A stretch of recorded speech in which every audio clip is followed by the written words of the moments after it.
Falling for the enemy. Summary. Dallas Jones grew up poor with his mother and father, in an old rundown shack. They worked for a wealthy man named Donald Hamilton. Donald was a cruel man, who treated his workers like dirt and worked them with little pay or food. When Dallas's mother and father died, he blamed the Hamiltons for their death. He was sent away to live with family in New York. There he got an education and soon made a fortune, and vowed to go back to Texas and destroy Donald and his daughter. But things started going bad when he met the beautiful and Sci blonde. Not being able to forget his revenge, he made Sky's life a living hell. She was a sweet and innocent woman, but also weak and couldn't stand up for herself. She fell hard for him, and was unaware of who he was until later when he told her. But by then it was too late. Sky was used as a pawn by both Dallas and her father, each wanting something from her. Dallas was a man in pain, and would soon realize that revenge would hurt not just Donald and Sky, but also himself.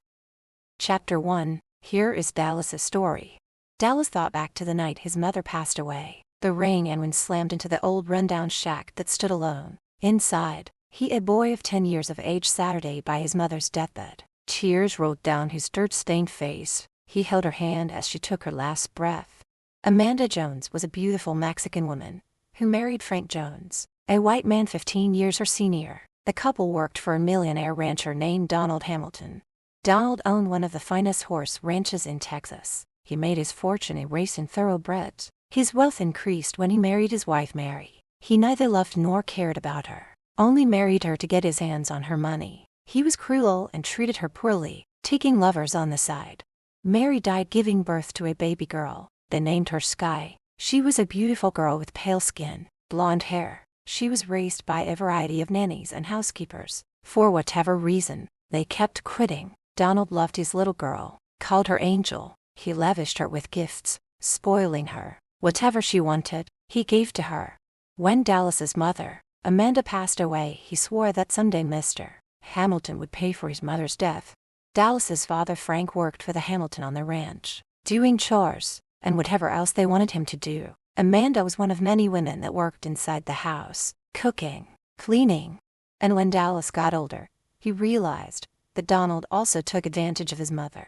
One day he was made to wait for her outside the man's bedroom while she went in. 20 minutes later she came out. Her hair was messed up, her clothes wrinkled, and some of her buttons were missing. At the time he was too young to know what had actually taken place. Donald paid his help very little. Many times Amanda would steal scraps from the kitchen to feed her family. Sometimes when he waited for his mother on the back porch, the little girl, Sky, who was 6 then, would sit with him, giving him her juice and cookies, until her father caught them. He told her to stay away from him, saying the boy was nothing but poor cheap trash. Dallas turned 12 when his father died of a heart attack. He was an old man who was made to work like a dog. He died while digging ditches for the Hamiltons. He was sent to live with an uncle in New York. He became an angry young man. His hatred for the Hamiltons grew more fierce as the years passed. At a young age, he decided to get a good education and find a way to make a fortune. Then he would go back to Texas and destroy Donald and his family. Financially, he worked part-time at a local grocery store, saving his money, and every waking moment was spent studying. His grades were the highest in his class. Taking boxing in school, he won a scholarship to Harvard University. There he studied hard, working part-time on the side. While his dorm mates were dating and going to parties, he stayed in to study, graduating top of the class, and also the youngest. After that, he got a job as a stockbroker, and soon became one of the most sought-after brokers in New York City. With his high income and smart investments, he soon became one of the wealthiest men in the world. Women came from everywhere to be with him. He could be seen with models and actresses, some of the world's most beautiful women. His next step was getting into the racing scene. He started off by buying an unknown thoroughbred, and with the help of a trainer raced the horse known as Black Velvet. Dallas insisted on keeping his identity a secret. He was ready to put his plan into action. After 20 years of hard work, he was ready to go back to Texas. He was now 32 years of age. His thoughts drifted back to Sky Hamilton. He once bumped into her at Harvard. It was in his last year there. She had just started and was dating his dorm mate. Back then he was tall and skinny, his hair long, and he wore glasses. She didn't know who he was and totally ignored him. So from that day on he worked out, lifted weights, and took boxing back up. The gym became a big part of his daily routine. Now, Today his body was transformed into a fit and muscular form, a body women couldn't resist. Looking in the mirror he admired himself. With his dark complexion, dark black hair, and blue eyes, he was said to be irresistibly handsome. He smirked. "You don't stand a chance, Sky Hamilton." Dallas became famous for his cutthroat ways. He was notorious for being rough and cruel in business, and more so when it came to the opposite sex. Yes, he was ready to go back for his revenge. How sweet it would be to destroy the family that took his away from him. Chapter 2. Dallas pulled up to the mansion he had purchased over a month ago, the one only 5 miles from the Hamiltons. The previous owners were hesitant about selling, but he made them an offer they couldn't refuse. He hadn't seen the place before now, only bought it because of the location. Along with the home, he also kept the staff on. He had no desire or patience to go through the hiring process. It was easier and quicker this way. Getting out of his car, he was greeted by the butler. "Hello, sir. I'm James. The rest of the staff is waiting to meet you." "Thanks, James. Let's get this over with," Dallas said as he walked in front of James and into the mansion.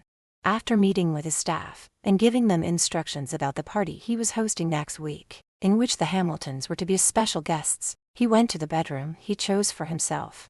After a shower, he Saturday, reading the file on Sky Hamilton. According to the file, she goes every Friday night to a bar called The Pit. Well, it was Friday, so he figured he'd go and check her out in person.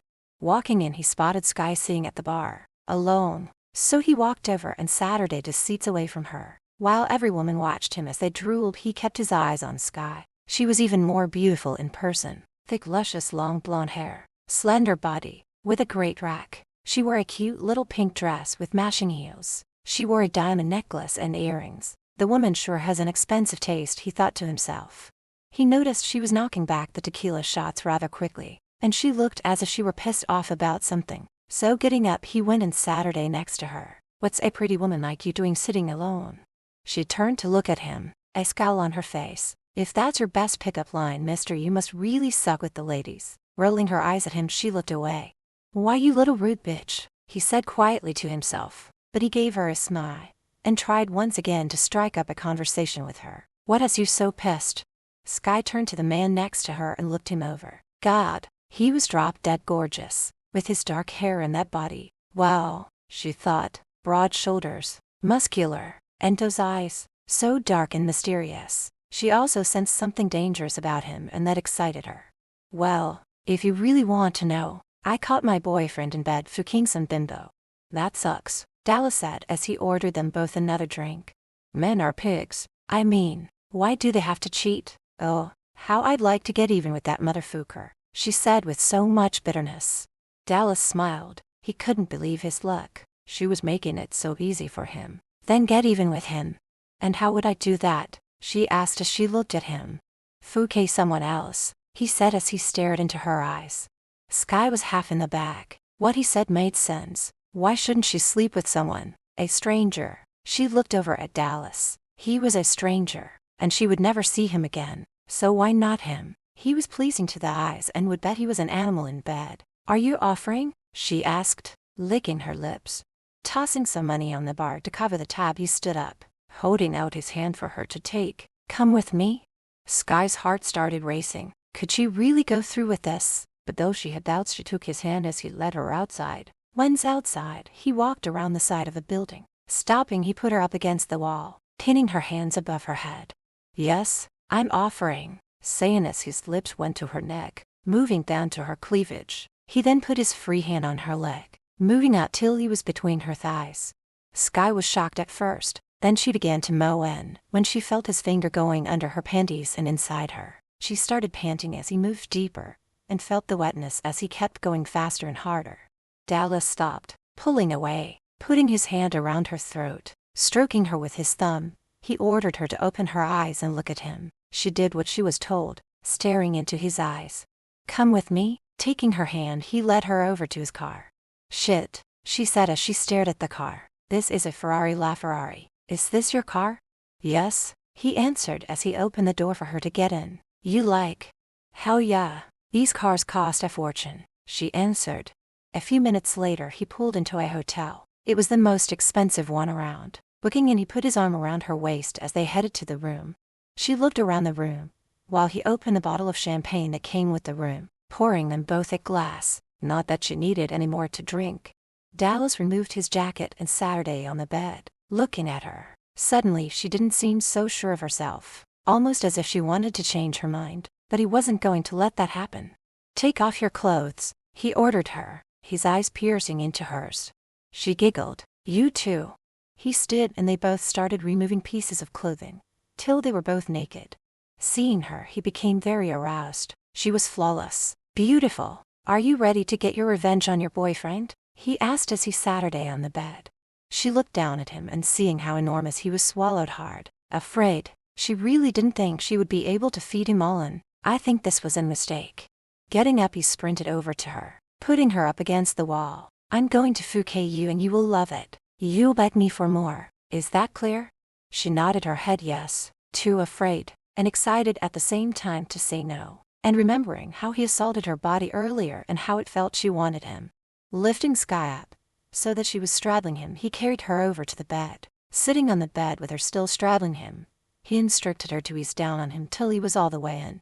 With his hands on her waist, he helped her. Hearing her moan as he penetrated her excited him. The way she felt, so wet and warm. "Ride me hard, baby." Sky thought her inside would burst. He filled her to the brim. His hands were on her hips, fingers digging into her flesh as he started grinding up and she came down. His mouth sucked and licked her breasts. "Oh God, I'm close," she screamed out. Before she knew it, he had rolled her over onto her back. "You want me to fouquet you now, or should I play with you some more?" Her inner core was throbbing, her body on fire. She couldn't wait. "Now, do it now," she cried out. Grabbing her wrists, pinned them above her head. He lowered his mouth onto hers in a crushing kiss. His tongue pushed its way into her mouth, moving around, exploring. Her moans rang loud in his ears. He had intentions of stopping, of not giving her what she was begging for, but he couldn't. It felt too damn amazing. She was so tight and soaking wet down there, and before he could talk himself out of it, started slamming it into her. He let out a groan when he came. He could hear her scream as her body shook and finally collapsed. He lay there watching her breasts heaving, listening to her heavy breathing. That was fucking amazing, baby. You have one hell of a sweet pussy cat. She looked at him, frowning. "Must you be so vulgar?" He gave her an icy stare. This was not making love. It was just fucking. "That's what you wanted to do. Get even with your boyfriend. You've got to admit, revenge is sweet." "I should go," she said as she went to get up, but he pulled her back down on the bed. "I'm not done with you yet." He took hold of her breast, rubbing his thumb over the nipple till it became hard. Then he wrapped his mouth around it, sucking. Hearing her moan as she squirmed, then he moved to the other, doing the same. He felt her hands going to his head as she ran her finger through his hair. He pulled away and turned her up on all fours, slowly sliding into her. She cried out as he began pumping faster till he felt her coming all over him. Then he took his own relief. Exhausted, he collapsed on top of her as she laid down, kissing the back of her neck. Rolling off Sky, he laid down. Looking over, he saw that she had fallen asleep. So getting up, he dressed, kissing her cheek before leaving. "I'll be seeing you soon, Sky." Driving home, he smiled. It was a wicked smile. He had screwed the old man's daughter, his precious little angel, and he wasn't done with her yet.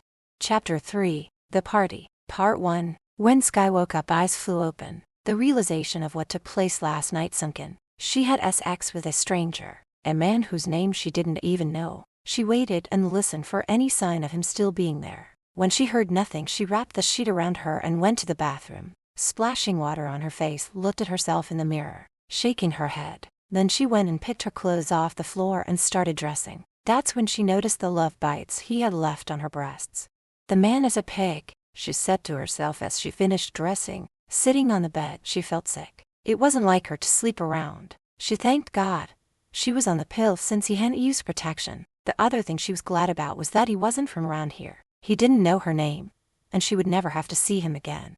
Sky didn't remember much about last night, but she did remember what an amazing lover he was. The way his hands skillfully caressed her body, the way he licked and sucked on her clit, bringing her to one hell of an orgasm. He was muscular, his arms strong, he smelled so good. Oh, and those lips, how he could kiss.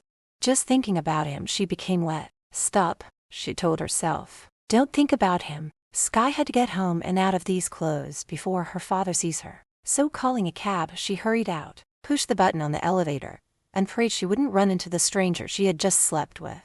At home, Sky took a long hot shower, trying to forget him. It wasn't easy considering he had left his mark on her. Dressing, she went downstairs to have breakfast with her father. "There you are, Angel," her father said, giving her a smile. "Hi, Daddy," she said as she gave him a peck on the cheek. He held up a card, smiling. "We have a new neighbor, Mr. Dallas Jones. He's invited us to a housewarming party Friday." "I didn't know the Murrays were selling their ranch, Daddy," she remarked.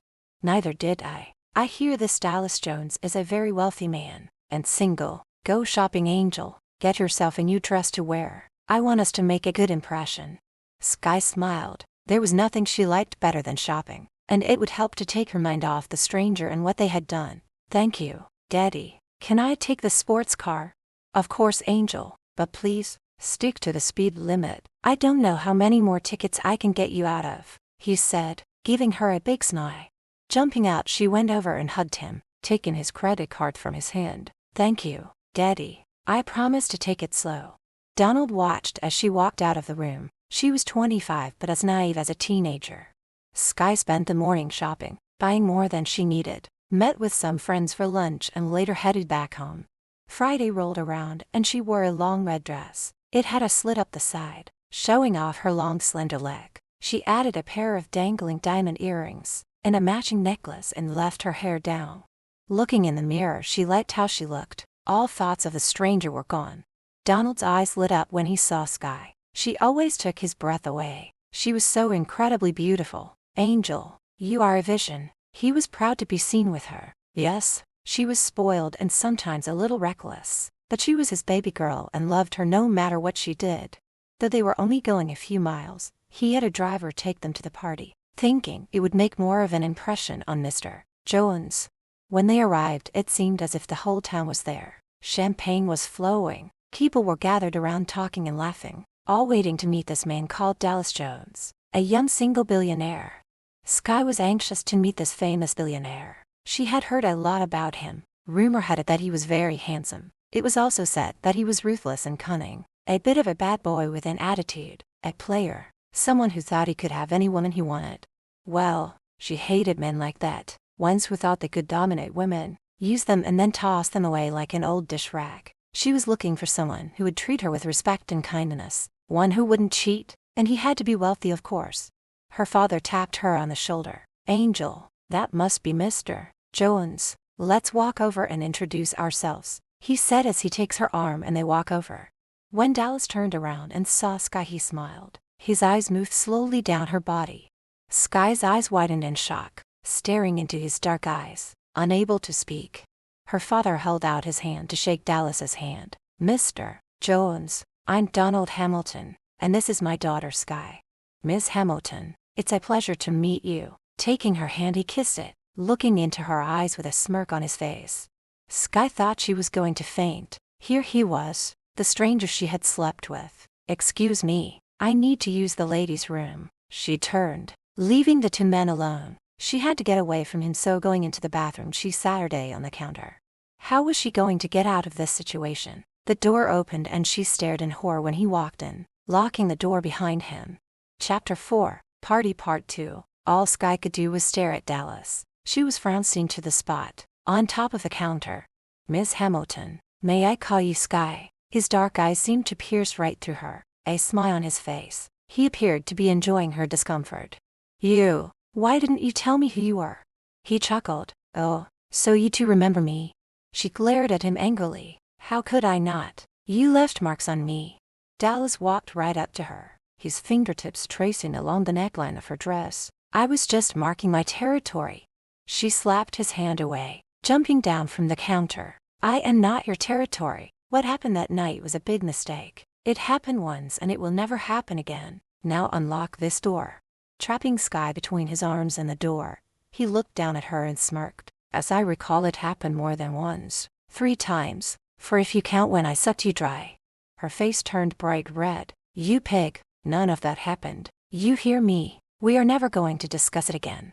Grabbing Sky by the throat, he used his thumb to caress her skin. It was just as soft as he remembered, but he did not like the way she was talking to him. "Never talk to me in that tone of voice again." Releasing her, he unlocked the door and walked out, leaving her standing there with her eyes wide and mouth hanging open. Dallas went back to the party and groaned when he spotted Donald walking towards him. How he hated that man. The fact that he was an old man, and not in the best of health, didn't change his mind about destroying him. And Sky, she was as mouthy as she was beautiful, but he would break her. Once Sky saw that her father was alone, she went to him. "Daddy, can we leave now please?" "Angel, we just got here. The night is young, there is still dancing, dinner, and it would be rude to leave the party so soon." "Then I shall go. You can stay if you want," Sky said. "You will stay and be nice to Mr. Jones." "Sky, do you understand me?" Donald snapped at his daughter. Sky was in a state of shock. He had never snapped at her before, and he called her by name, not his usual pet name. He rarely got mad at her, but now he was, and to be honest, it frightened her. Taking a glass of champagne, she downed it in one gulp. Then she felt strong hands on her arms and turned around. It was Dallas. "Dance with me, Sky." He didn't give her a chance to answer when he pulled her over to the dance area. She felt so tiny in his arms as he towered over her. "Are you enjoying the party, Sky?" She scowled at him. "If you want to know the truth, it's boring as hell. I thought this was your type of thing. Hanging out with the rich, drinking the most expensive champagne money can buy, a great band playing. What more could you want?" "What I want is not to be here," she hissed. "I could make this party much more fun for you," he said as he held her tighter against him. "And just how do you think you can do that?" she said rudely. He put his mouth close to her ear and whispered, "We could go to my room and I could fouquet you till you are no longer able to walk." She was appalled and tried to leave his arms, but he held on tight. "You're disgusting. Let me go." "What's the matter, Sky? You didn't seem to mind me fucking you a week ago. As I recall, you couldn't get enough." She felt the tears pricking her eyes and choked back a tear when she spoke. "I was drunk, and I'm not in the habit of sleeping with strangers." "Oh my dear, you were not that drunk," he answered.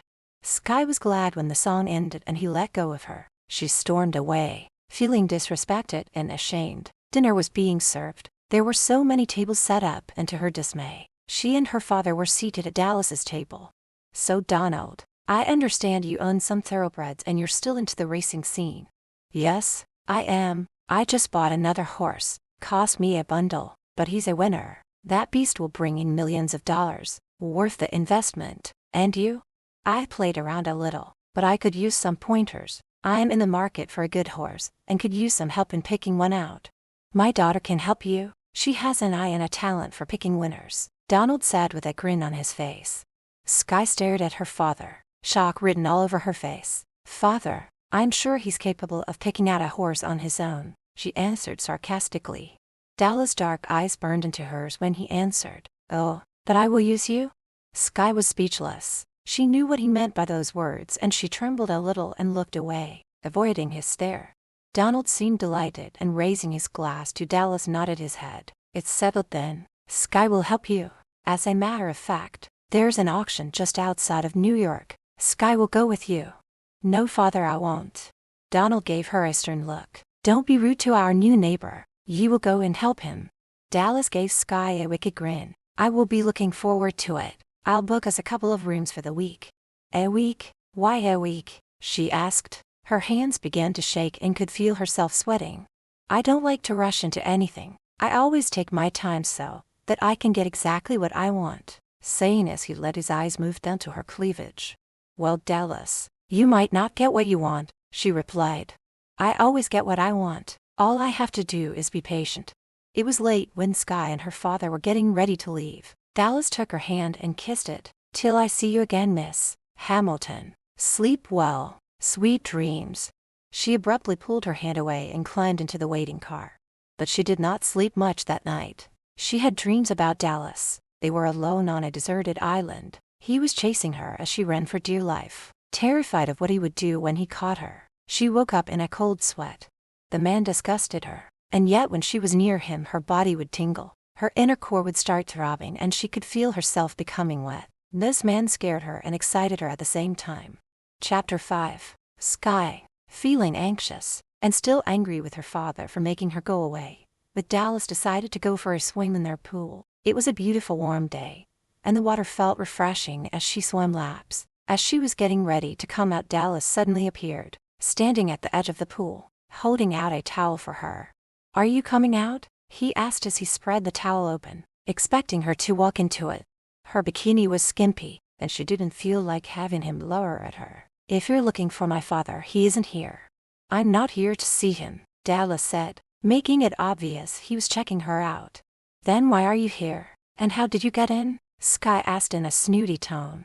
"Your maid. She let me in and I'm here to see you." "No. Are you going to come out, or should I come in?" "You don't have a suit." "Don't need one," he said as he started unbuttoning his shirt. Sky wasn't going to put it past him to jump in naked. "No, stop. I'll come out." Dallas smiled when Sky stepped out of the pool. He was then able to get a good look at her. The bikini she was wearing barely covered her tan body. The water dripped from her hair down her slender body, droplets falling between her breasts. There was no way of stopping how his body reacted from seeing her. Turning around, she let him wrap the towel around her. She felt his warm breath on her neck when he leaned in and whispered, "Has anyone told you what an amazing body you have?"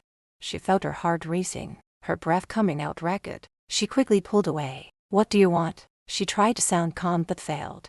"To let you know, I've booked a couple of suites for us in New York." He did up his shirt and moved closer. He saw how she was trembling and backed up. "What's wrong, Sky? Do I make you nervous?" "No, but you do disgust me. You were being a pig to me at your party." He smirked. "I was only trying to entertain you since my party was so boring. Is the thought of me making love to you again so repulsive? You didn't have a problem last week." Glaring at him, she hissed, "I thought you said it wasn't making love, that it was just fucking." His eyes narrowed into slits when he stared angrily at her. "It was. But next time I will not just fuck you. I will make love to you." "There won't be a next time, Dallas," she said, giving him an icy stare.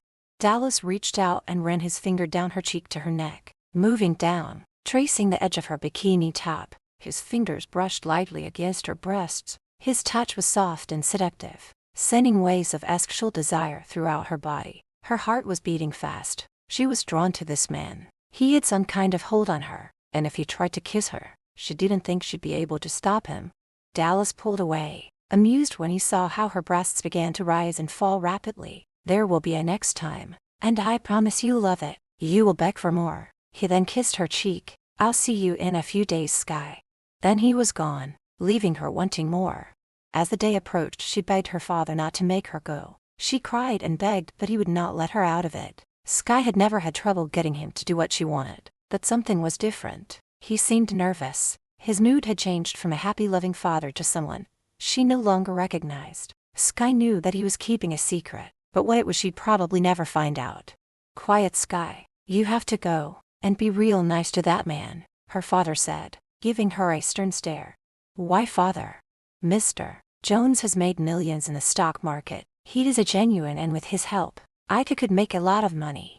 "Oh, father, you're already rich. Why do you need more?" Donald began to sweat and his hand shook. "For Christ's sake, just go, Sky. Find him a horse, but make sure it can't beat my horse. We don't want him to win." He looked at her. "Be nice to him." "So should I sleep with him?" Sky said with bitterness. "If that will help, yes. As a matter of fact, that's a good idea. We could both profit." He saw the hurt look on her face and touched her face. "Angel, trust me. I wouldn't ask this of you, but I'm desperate." "Why, Daddy, what's wrong?" "Angel, I'm in a bit of a financial bind. Things aren't good at work. I will not bore you with all the details. All you need to know is I must win the next race, and with tips from Dallas, I can invest some money and then things will get back to normal. But Daddy, I can't do what you're asking." "Angel, please, just be nice to him. I'll see you when you get back." He kissed her and left.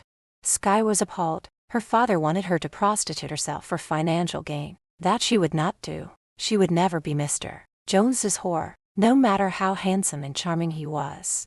Dallas arrived to pick Sky up in his Ferrari LaFerrari. "This is some car you have here," Sky said as she slid into the front seat. "It's a beauty, isn't it? Cost me over $1 million, he said proudly. Am I supposed to be impressed? I think when a man spends that much on a car, he's trying to make up for some shortcoming he might have." He glanced over at her. I assure you, Sky, I'm well off, in every way, as you very well know. After his remark, she kept quiet. She knew whatever she said, he would only turn it around to something actual. She found it strange that they stopped at a small landing strip, where there was a small plane waiting for them. Why are we here? I thought we were driving. We were going to, but I changed my mind. It'll be a lot quicker this way. So where's the pilot? Sky asked, looking around. He smiled. I'm the pilot. This is my plane.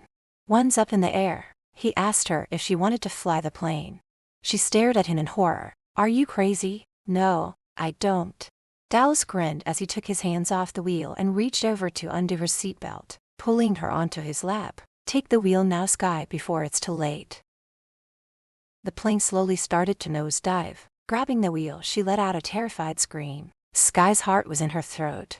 Pull up, Sky, he told her. She did what he told her, but it was too difficult for her. Putting his arms around her and his hands on top of hers helped to get the plane straight. Then he let go. That's it, Sky. Keep it steady. I'll never forgive you for this, Dallas. We could have been killed. She cursed him. Well, we weren't. So how do you like flying? As mad as she was with him, she couldn't help smiling. It's kind of thrilling. I'm scared, but at the same time excited. But maybe you should take over now. You're right. With you sitting on my lap, I find I'm getting horny. Oh my God, you are such a pig, she said as she left his lap and went to her own seat. Dallas wasn't kidding when he told her he was getting horny. Having her sitting on his lap, he developed a raging hard-on. Taking a deep breath, he concentrated on flying. How long have you been flying? Got my license when I made my first million. I'd just turned 20. She looked over at him. Wow, that's amazing. And to make that much at such a young age. Dallas became angry. So you like that I'm rich? Is that what's important to you? Money. What? No, that's not what I was saying. Sky heard the anger and bitterness in his voice when he spoke. I worked damn hard to get where I am today. I didn't get handed a fortune like you and your father. Sky scowled at Dallas. You really are a sarcastic ass. Why are you so bitter? Turning his head sharply towards Sky, he spat out angrily. Why, you ask? Because people like you think you're better than everyone else, and that you can take whatever you want, do what you want. Someday that old man of yours will get what's coming to him. You don't know my father, yet you sound like you hate him. What do you have against him? He tilted his head when he looked at Sky. He was so tempted to tell her, but it was too soon. He had to destroy Donald Hamilton slowly. His plan was slowly falling into place. We're here. Get ready to land. It was late when they arrived at the hotel and were shown to their room. She turned to Dallas, her eyes flashing angrily when she yelled at him. Oh, hell no. You told me we had our own room. I will not stay here with you. If that was your plan, well, forget it. I'm leaving. As she walked past Dallas, he reached out, grabbing her arm. My, you are a hot-tempered little vixen. Calm down. You have your own room. His hand still on her arm pulled her towards another door. Opening it, she looked inside. Looking back at him, she raised an eyebrow. Really? An adjoining room? It was all they had available. If you want to freshen up, I'll order room service. Yes, I would like to. And I will be locking this door, she told him. Dallas smirked when he answered her. Oh, doll. If I wanted to get to you, no lock would stop me. Chapter 6. Sky walked out of the bathroom wrapped in a towel. Beads of water still dripped down her body as she dried them with another towel. She let out a squeal when she saw Dallas standing by the door. The way he was staring gave her chills. He did not try to hide the fact that he was taking in every inch of her that wasn't covered. Fouquet, Dallas, you scared the shit out of me, she screeched. Moving closer, he shook his head at her. Lie, what a foul mouth you have. How did you get in here? Through the door, he chuckled. Don't be bummed, Dallas. I know that. I locked it. Obviously you didn't. How else could I have gotten in? Or perhaps you deliberately left it unlocked, hoping I'd come in and throw you on the bed and make love to you. She rolled her eyes, backing up as he kept moving closer. Reaching Sky, he put his hands on her shoulders, feeling the dampness. You're looking a little flushed. Do I make you nervous? Or maybe it's something else. You know what? I think you want me to kiss you. I can see it in your eyes. Well, I don't. Now let go of me. Even saying this, she felt the jolt of electric awareness that raced through her from his touch. All right, but when you're ready to put those luscious lips of yours on mine, I might let you. On the other hand, maybe I won't. Moving his hands from her shoulders, he walked to the adjoining door, stopped to look at her. Don't be long or dinner will get cold. As soon as he was gone, she went and locked the door, wondering if maybe she hadn't locked it after all. After dressing, she knocked before entering his room. He was seated, waiting for her with a drink in his hand. Do you ride, Sky? He smiled. Horses, I mean. She ignored Dallas's actual remark. Well, I grew up on a ranch, so of course, I can. Why do you ask? We're going riding tomorrow, so wear appropriate clothing. And what if I don't want to go with you? Putting down the knife and fork, he glared at her. She was beginning to get on his nerves. Oh, you go. You are the most obnoxious man I have ever met. Who the hell are you to tell me what I'll do? I'm someone you cannot play. I'm not playing you or anyone, and I won't have anyone telling me what to do. She snapped at him. A smirk appeared on his face. You like having men fall at your feet, thinking all you have to do is flash that little smile of yours, and I suspect spread your legs, so that you can get them to do what you want. Well, it won't work with me. I call the shots.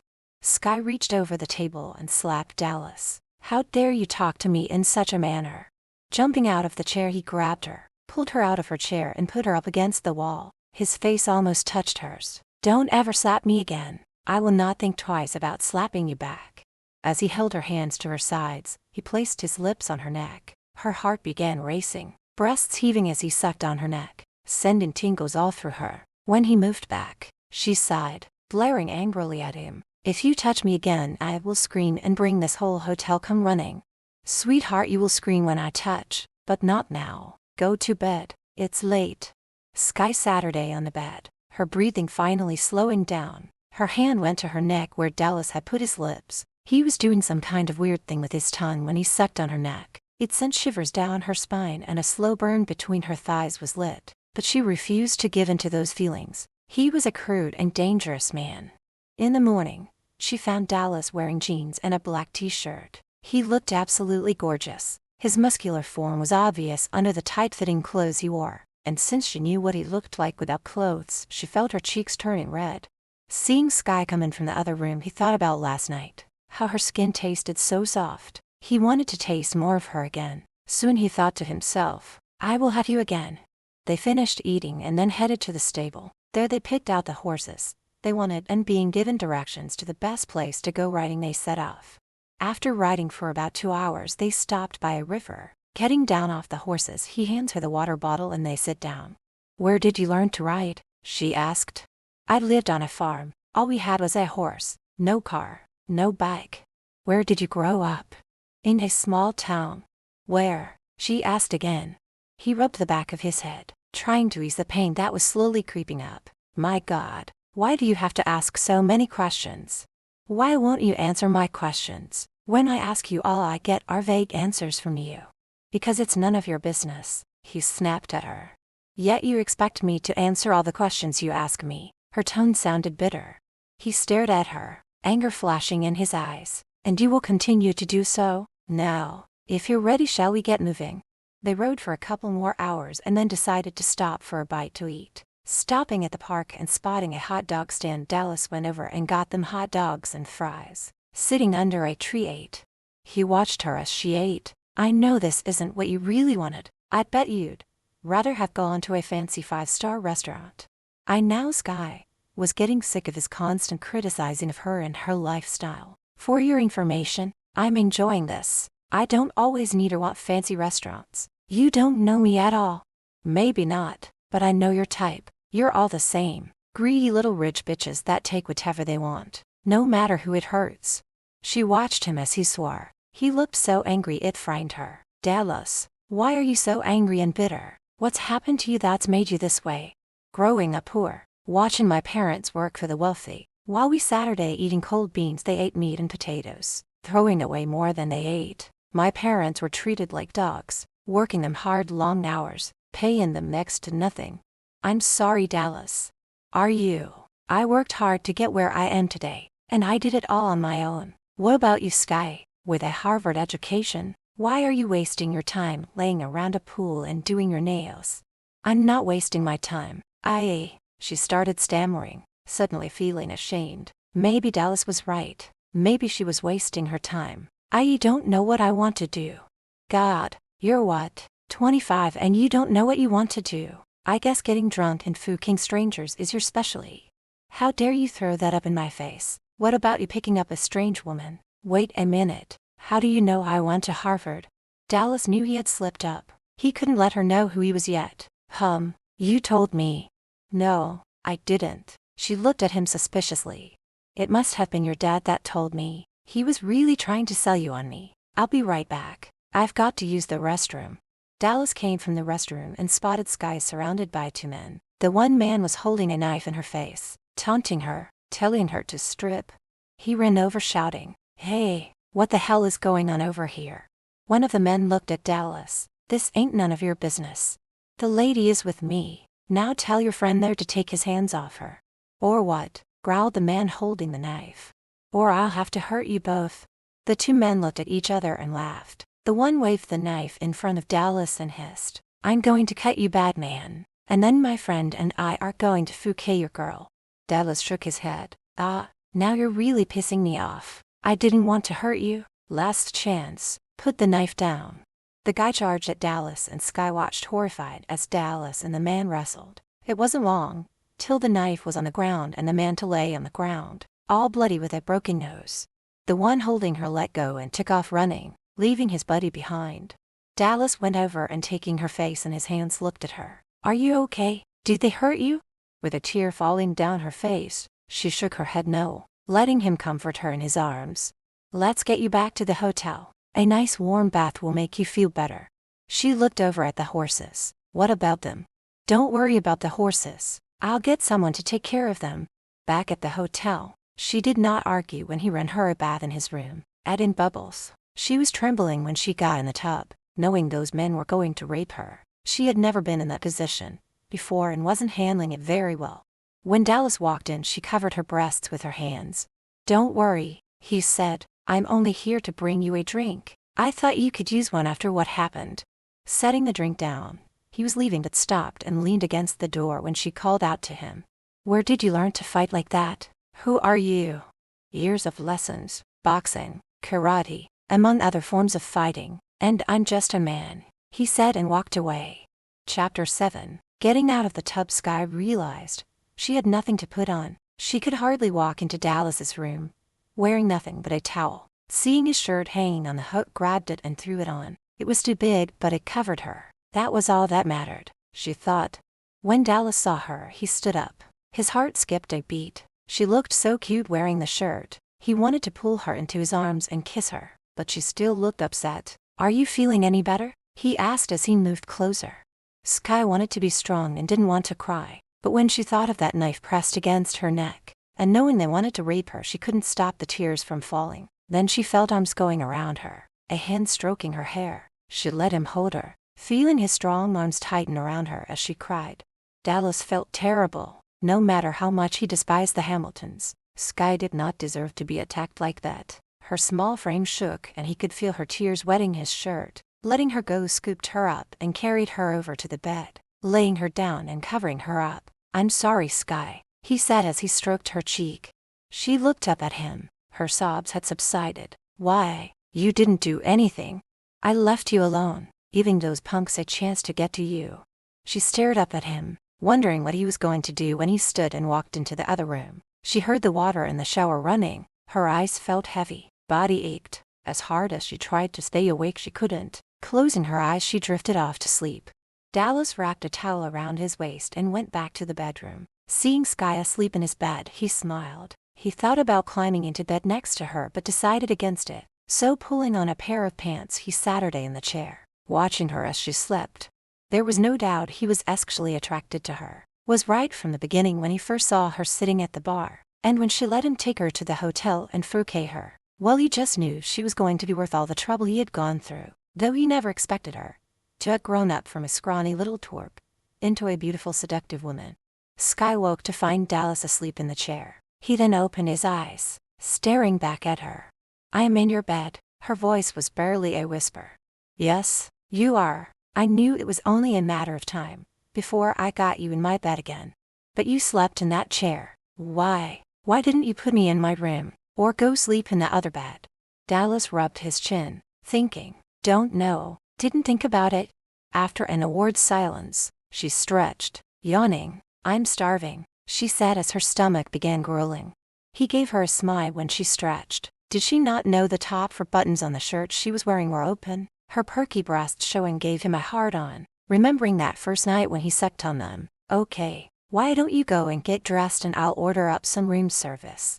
Sky got up and headed to her room, stopping, and turned back to look at Dallas. Thanks for taking care of me, and for not jumping into bed with me. He smiled, her shirt still open. You're welcome, but next time when you're in my bed I'll be there with you. And trust me when I tell you this, we won't be doing any sleeping. I will eat you, then fuck you till you beg me to stop, but I won't. Sky shook her head. A flash of anger showed in her eyes when she snapped back. Fuck Dallas, you can be so nice, then turn around and say the most disgusting things to me. Watch your language, Sky. I don't like it when a woman swears. It's so unladylike. Now get ready. When we're done eating, we'll head over to the auction house and check out the horses. After eating, they went to the auction, walked around and checked out the horses and talked to the owners. Dallas was impressed with the way Sky handled herself. She was skilled in the questions she asked and her knowledge in the field. He knew then she wasn't just a pretty face. So Sky, which one will win me the championship? She hesitated as her nerves were on edge. What she was about to do was weighing heavily on her mind. She could not look him in the eye. Pluto, he's a fine horse. Dallas eyed her suspiciously, noticing she wouldn't look at him. Pluto, are you sure about that? Yes, she answered with her back to him. Then I'll buy him. You know what I don't understand, Sky. Looking over her shoulder at him asked, what's that? I don't get why your father would want you to help me pick out a winner, one that could possibly beat his, and why you are willing to do it, or are you both up to something? Sky started biting on her bottom lip. I don't know what you're talking about, Dallas. He walked up to Sky, placing his hand around her neck. Don't cross me. It won't end well for you, or your father. Sky felt the firm grip he had on her throat. He wasn't hurting her, but she sensed it was a serious warning. Feeling a little scared, she put her hand on his and moved it away. She had no doubt that he would hurt her if he ever found out that she had betrayed him, but she also knew that Pluto was a fine horse, and with the right trainer, he had a chance of coming in third, maybe even second. Sky waited while Dallas made his bid and got Pluto. It seemed like he was taking an awfully long time talking to the manager. When he finally came back, he suggested they go to dinner. You've got your horse, why don't we go back home? She really wanted to get away from him. No, we still have a few days left, he said as he started walking away. I could catch a flight and head back. No, you're staying, he answered with a hint of arrogance. But why? You don't need me anymore, she snapped at him. He turned to look at her, a smug look on his face. Oh, but I do need you. There's a party tomorrow that I must attend. I want you to go with me. Why? She asked. Why must you always ask so many questions? If you must know, I need a date, so that I won't be bothered by certain people of the opposite sex. You do have a nice cocktail dress with you, I hope.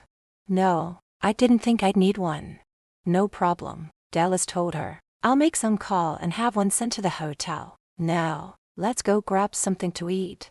By the time dinner was over, and they arrived back at the hotel, the dress was already there. So Sky went to her room and tried it on. She was impressed. It was a perfect fit. It was a long black dress, low in the front, that the material was so soft against her skin. She absolutely loved it, and it fit her like a glove.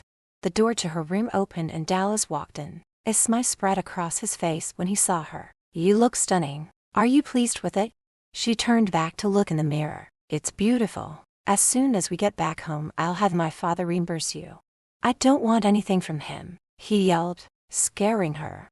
Sky turned to look at Dallas when he yelled, and seeing the anger and hate in his eyes couldn't understand why he was so mad. But this dress is expensive. I can't allow you to pay for it. He strode across to where she stood, pulling her into his arms. I know a way you can pay me. She gasped when he put his lips on her neck, reaching around her back, pulled the zipper down. Stop, she said, trying to push him away. Pushing her up against the wall, his lips continued to kiss along her neck, moving down to her breasts, sliding the strap down over her shoulder, moved the top of the dress down, till he was able to take her breast in his mouth. Sky began breathing heavily. A small moan escaped her lips as his tongue licked the nipple. The feel of the bulge inside his pants pressed into her added to her own arousal. She started giving in to the desire that was building inside her, till he spoke. You taste so good, I want to taste the rest of you. It's time to fukai you as you've never been fukaidi before. She was appalled. He was talking to her like she was some kind of whore. She found the strength to push him away, pulling her dress over her exposed breasts. Don't touch me, she screamed at him. Panting, he sneered. Why are you fighting me? You were a real tiger the first time we fukaidi. Because I didn't know what a pig you were. No woman wants to be talked to like that. Your foul mouth is a turn-off. She let out a sigh of disgust. I want you, Sky, and I will have you soon. Good night. Sleep well. He turned and walked out, leaving her feeling dirty, not because of the way he talked to her, but because of the way she felt when he touched her. She wanted him, wanted what he had to give her. That was obvious by the way her panties became soaking wet and her inside was throbbing, but she would not let him treat her this way, so she would refuse him. Dallas went to his room, grabbed the bottle of scotch and poured himself a double shot. His snake was hard and throbbing, needing some release. Hell, her pushing him away and refusing him only made Dallas hornier. He vowed he would make her pay, give her a taste of her own medicine.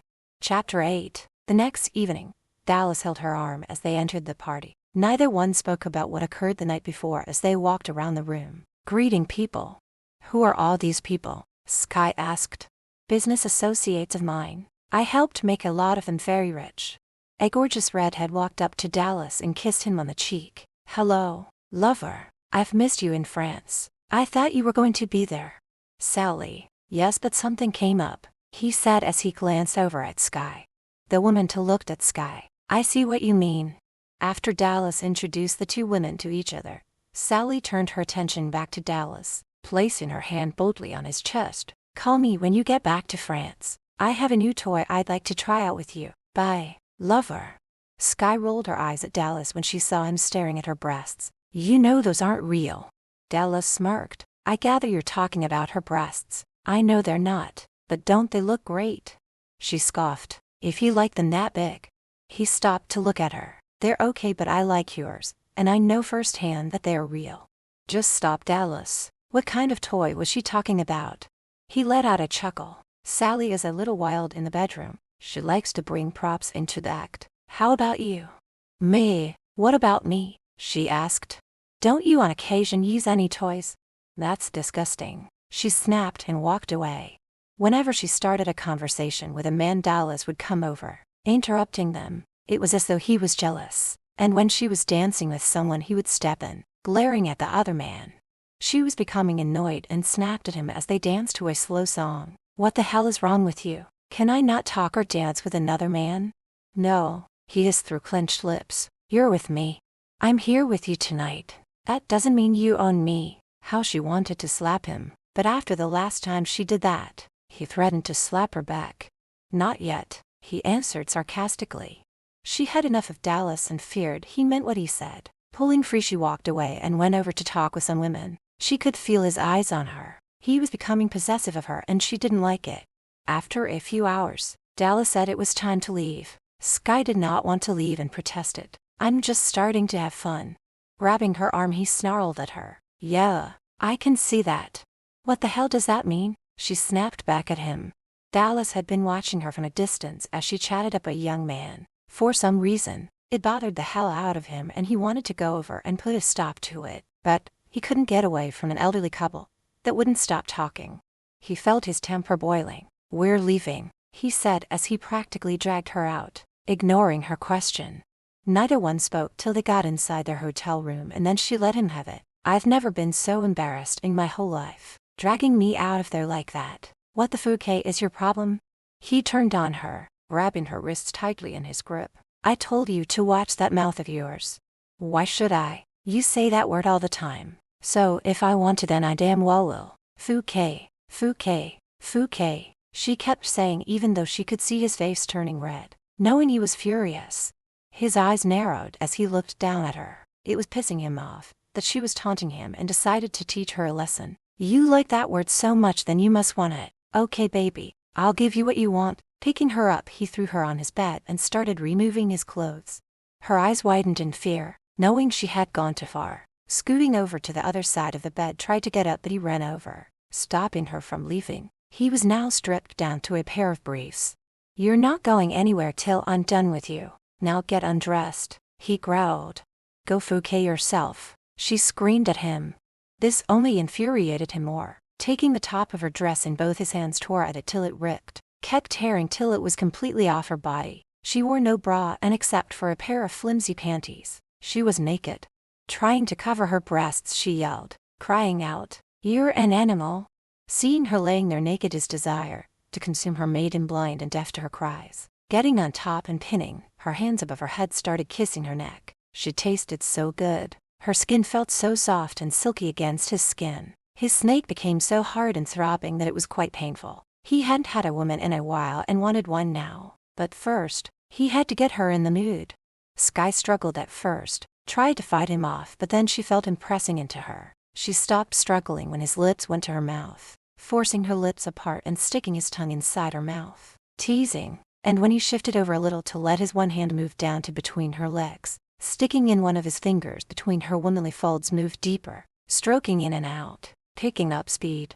He still held her hands above her head with his one hand, so with her lower body, moving to the thrusts of his finger, felt herself coming all over him. She moaned out loud, her body shaking from her orgasm. That had never happened before. No one had ever made her come that way before. When Sky moaned, calling his name, he released her hands, letting them wrap around him as she clung to him. Getting on top of Sky, he looked down into her eyes. "I just fouqueted you with my finger. Now I'm going to make love to you. I will not wait any longer." She only nodded, too tired to argue. Truth was, she now wanted him inside her, wanted to feel his snake. The last time they had sex, she was half in the bag, and thought it was amazing, but now she wanted him sober. When his lips came down on her lips, she closed her eyes. He was an amazing kisser, and when she felt him entering her, stretching her till he was all the way, and she let out a scream. It felt so good, and the way he was moving, pulling out till the tip touched her soft pink opening, and then he thrust it in hard and deep. Her stomach clenched, she squeezed, tightening around his snake. She heard him groan, his moans loud as he pumped faster and faster until they both exploded. Collapsing on top of Sky, he kissed her neck before moving over onto his side. "Sorry," he whispered. "Why?" she whispered back.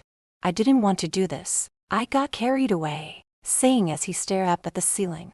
Sky's feelings were hurt. That was the best sex she had ever had, and he was sorry that he made love to her. It was as if she wasn't good enough for him. She went to leave, but he grabbed her roughly by the arm. "Where the hell are you going?" he barked. "To my room, since I discussed you." "I didn't say that, Sky. You said you shouldn't have fouqueted me." She knew she sounded like she was winning, but she couldn't help it. "First of all, I didn't fouquet you. I made love to you." "And stop saying that word. It does not sound nice coming from you. What I meant was I was too rough on you. I should have stopped when you wanted me to. That's why I'm sorry." She looked at him and laid back down, covering herself with the blanket. "How many women are you sleeping with?" "Why do you ask? Are you jealous?" he asked with a smirk on his face. "Hardly. It's just that everywhere we go, the women all seem to know you intimately. Let's just say I've been around." "And Sally, is she your current lover?"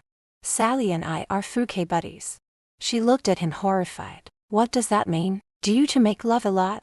"I have never made love to Sally. We just fouquet. When neither one of us are with anyone, we get together and satisfy each other's needs. Usually, I use her toys on her and she blows me." He saw Sky squirming, knowing she was becoming upset. "You're sick, Dallas," she said, looking away, wondering how she could be so turned on by this man. "Well, what about you? How many men have you slept with?" "None of your damn business," she snapped at him. He laid back, his hands behind his head. "Don't matter anyway, since you'll not be with another man but me from now on." She glared at him. "You are insane if you think this will happen again. And don't you dare tell me I can't be with anyone else. That's not up to you." "Yeah, it is. Until I'm done with you, no other man will touch you. And if they try, I'll kill them. Remember that, Sky." She stared at him, and something told her he meant what he said. She was suddenly afraid of Dallas. He was crude, rough, yet her body responded to him in a way she couldn't control. As soon as they get home, she would sneak away to Paris and stay with friends. She knew if she didn't go, he would end up destroying her. It was just a feeling she had. Tomorrow we're going to a small island. I want to visit some old friends, and from there we'll go home. So make sure to pack when you wake up. Good night, Sky. Laying on his back, he went to sleep. She lay there, watching him sleep, wondering if she were sleeping with the enemy, like Julia Roberts in that movie. Chapter 9. After eating, they headed to a small private airport, where boxes were being loaded into Dallas's small plane.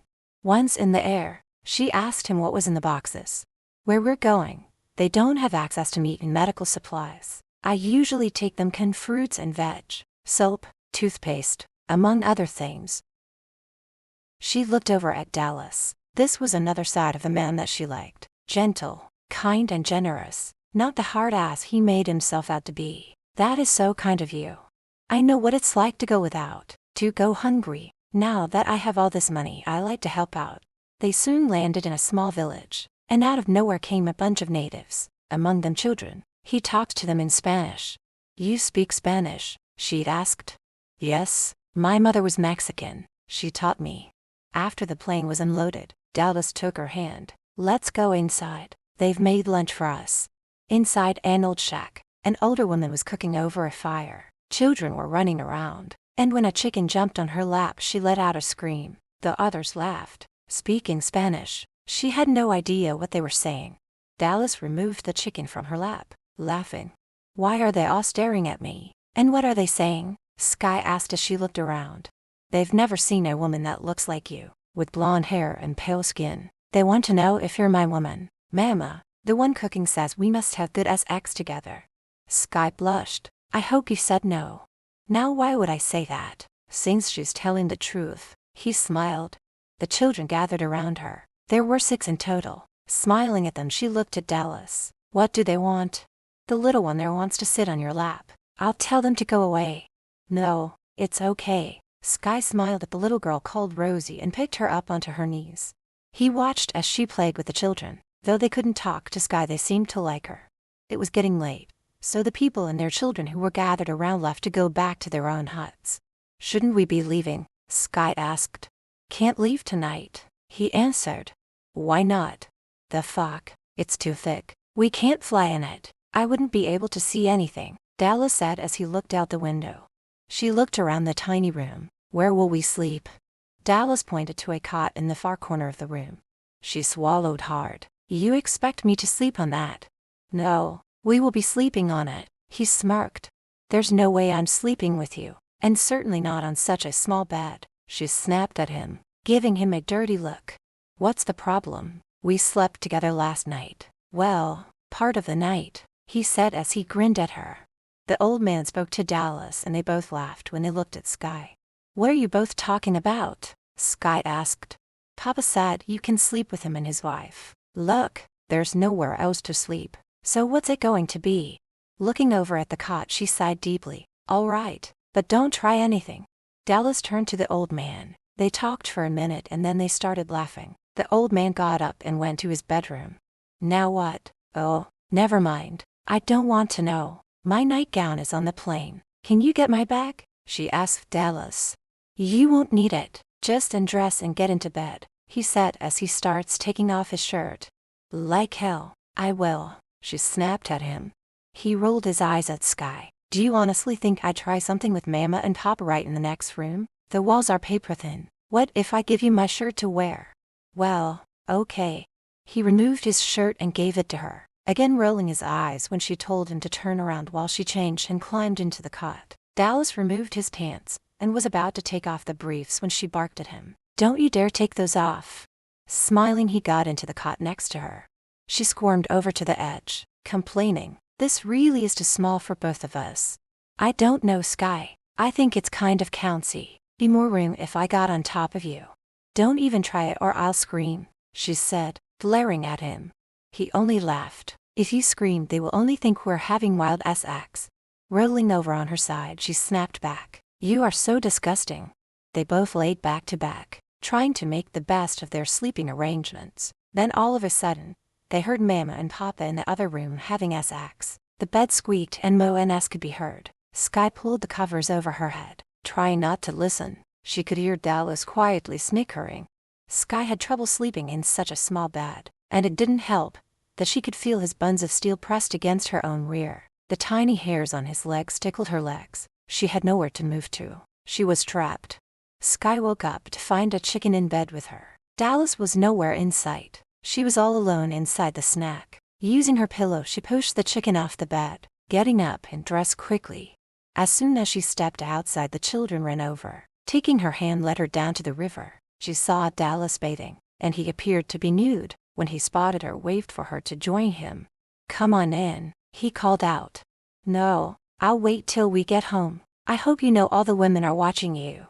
"I know, they always do. It's a treat for them. Wait there. I'm coming out." He walked out and strolled toward her, not caring he was naked. Skye turned her back when he left the river and walked to where she stood and waited till he had his pants on. "You could have looked," he laughed. "I don't mind. Besides, you've seen it all before." She turned to him, glaring. "I'm so sick of your crude talk. What do you expect me to do when you talk that way?" He pulled her into his arms. "I don't expect you to do anything. If I want something, or you, I would just take it. Remember that." She gasped when he so swiftly pulled her into his arms, his chest still wet when she shoved him away. Turning, she stormed off, hearing the laughter behind her. Once they were in the air, she asked him about the island and the people. "All those people, they have nothing. And the children, running around in rags and so skinny. Someone should do something to help them." Dallas was touched by her genuine concern. "I am doing something. I know you are, Dallas, but it's not enough. They need more. I'm starting a program, one where I can get donations and volunteers. I want better homes for them, a school, but I don't have the time to set it up." "Can't you hire someone to do it?" she'd asked. "Yes, I could." He glanced at her. "How about you?" "Me?" she exclaimed. "Yeah, you. Why not? Or don't you think you'd be up to it?" "No, I could do it." "Good, you're hired. Come over to my place tomorrow and we'll get started." Skye was actually excited about doing it. She had been so bored lately, and this was for a good cause. "We have to stop for fuel, and while we're doing that we'll grab a bite to eat." Dallas knew he was low on fuel and didn't have enough to make it home, so stopping at the nearest airstrip had his plane filled, while they went to a small diner to eat. When they were seated and the waitress came over, she gave Dallas a smile. "Hi, sugar. Guess you're not staying over," saying as she looked at Skye. "Nope, not his time, Jane. Give us the special," Dallas replied. "Another woman you made love to, I presume," Skye scoffed. He stared at her. "No, I fukated her. Didn't make love to her." "What's the difference?" "There's a big difference, Skye. You are the only woman I've made love to. The others I fukated." "Really? And why is that?" she'd asked. "You ask too many questions. Eat." He would say no more, so she let it drop. And later, when he dropped her off at home, he didn't try to talk her into going home with him. He walked her to the door and said he'd see her tomorrow. Donald was there to greet her. "You're home, Angel. How did it go? I hope you were careful when helping Dallas buy a horse." "Yes, Father, but I feel terrible. It's not right. He trusted me." Donald took her hands in his. "He cannot win. If he does, it will ruin me." Skye saw his body shake, and the worry lines on his face. "Daddy, tell me what's wrong, and don't say it's nothing." "Someone is buying up all the shares in my company. If any more people sell their shares, I will no longer be the boss of my own company. I need the money from that race to buy the shares back. I'm being railroaded out of my business." "How serious is this, Daddy?"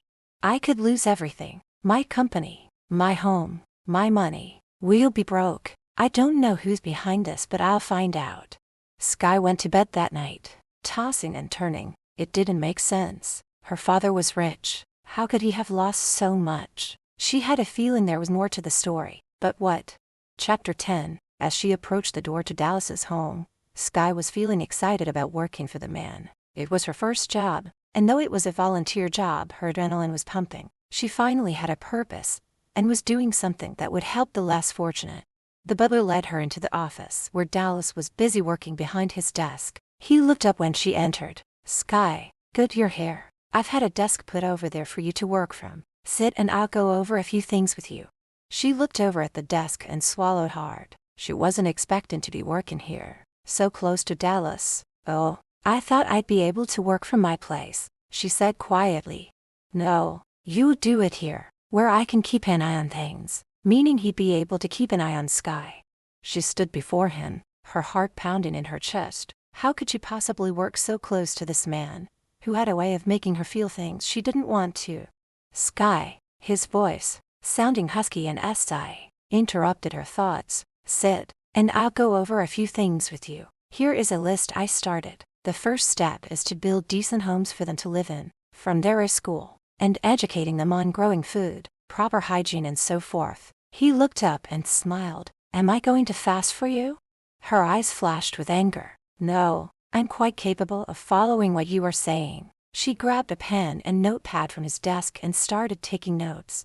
He smiled. He liked her spunk. Good. I want you to send out requests for donations. Call around and get quotes from different builders. Everything you need is at your desk. Anything you need, let me know. With my connections and your families, you have a long list to go through. I'll start on getting the quotes on building supplies and then. Dallas stopped her before she could go on. Sky, stop. Don't tell me about it, just do it. She walked over to her desk and sat her down. Fuming, she did not like the way he abruptly shut her up. If this is what working for an arrogant pompous bum was all about, well, she was glad it was only going to be for a short while. Going through the lists, she started making phone calls. She hadn't realized how much time had passed till Dallas came over to her desk.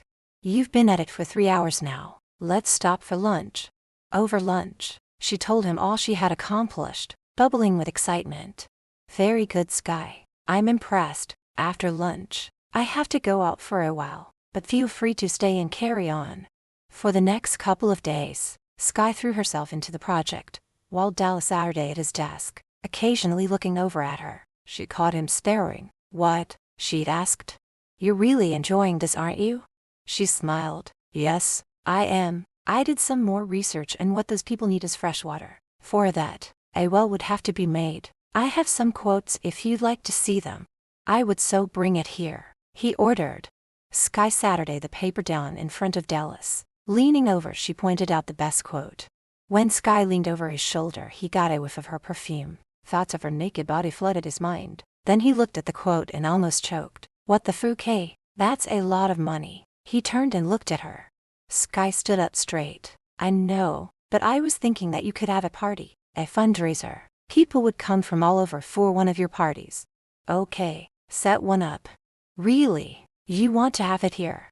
Why not? There's plenty of room, lots of places for people to stay, and I have many rooms that can accommodate whoever needs a place to crash. I'll get on it first thing tomorrow. I'm going to go now. It's getting late. When she went to walk away, he grabbed her arm, pulling her onto his lap. What are you doing? Smiling, he snickered. Oh, I think you know. I've missed touching you. Don't, she said, trying to get up, but he held her tight. He moved his mouth along her neck. One hand moved up her leg until it reached her panties. Pushing it over, moved his finger inside her. You're already wet for me, Sky. Oh, then you feel so good. Sky didn't want this at first. She tried to struggle free. That is until his lips came down hard and forceful on her mouth, his tongue forcing its way into her mouth, tickling her own tongue. She let out a strangled moan as his finger continued playing with her. Soon she was responding to his kiss and pushing into the finger that was stroking in and out of her. Releasing Sky, he looked into her eyes. Then with a sweep of his arm knocked everything off the desk onto the floor. Setting her on the desk, laid her down, pulling off the panties. Then taking hold of her legs, pulled her to the edge of the desk and sat her down in the chair. Putting his mouth between her legs, he licked and sucked till she cried out his name. Dallas. Oh God, Dallas, yes. He tasted her juices as they flowed. Wiping his mouth, he picked her up, and without a word being spoken, carried her out to his bedroom. She sucked on his neck all the way, until they were inside the bedroom, where he put her down, pulling the dress over her head. She helped him out of his clothes, her body throbbing, wanting him in the worst way. Sitting on the bed, he pulled her onto his lap so that she was straddling him. Sky, lift up so that I can enter you and then ride me, he ordered, his breathing coming out ragged. She did what he asked and felt him as he pushed into her. Holding her hips helped her to move faster up and down. Then he let go to let her do it on her own. Leaning back on his hands, let her ride him, his mouth kissing her breasts, her neck, whatever he could reach. He was so close to coming. Her moans only added to his desire. Still, inside Sky, he flipped her over onto the bed. Now he was on top. "Does it feel good?" he asked as he looked down at her while he kept slamming down into her. Whimpering, she moans, "Yes, oh yes, harder Dallas, harder," she screamed out. They both exploded, soaking themselves in the sheets they laid on. When he was done, he took her breast into his mouth, sucking, savoring the taste of her, the nipple so erect and taut as he continued to suck on it. He felt her hand going to his cock. Grabbing it, he felt it getting hard again, and looked at her. "Do you have any idea how good that was for me? Did I give you pleasure?" Her eyes were sparkling, her breasts heaving when she answered, "Oh my, yes, that was amazing. I aim to please. Since you're holding my snake in your hand, you know how hard I am. So now I will take you for my pleasure," he said as he started pounding into her. She felt another orgasm coming. He moved faster, his body slamming into her, feeling his own body as it shook, draining him till he collapsed on top of her. With sweat dripping from his body, he rolled off Sky. That was amazing. Sky woke up before daylight and watched Dallas while he slept, admiring his body. It was not a boy's body. It was muscular, strong. She wanted to feel his lips on hers, wanted to kiss him awake and feel the hardness of him inside her. But instead slipped quietly out of bed, got dressed and went home. Soaking in the tub, she thought about their lovemaking, anticipating the next time they would be together, the next time they would make love. He was becoming like a drug to her, craving more of him. She had always enjoyed the pleasure that men could give her, but with Dallas it was different. He was skilled, knew how to bring her to orgasm within minutes, no, seconds of being with him.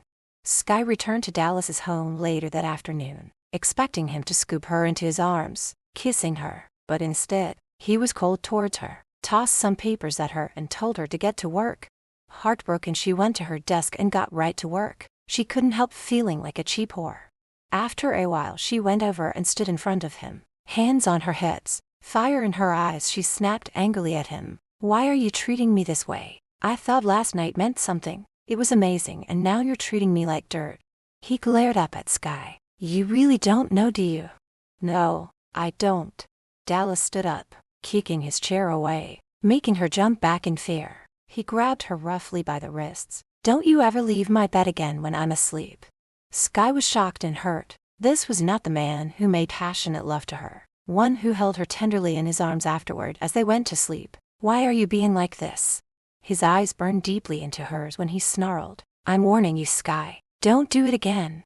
Yanking her wrists out of his grip, cursed him. "Bastard. You have no right to treat me this way. You never have to worry about me leaving your bed, because I will never sleep with you again.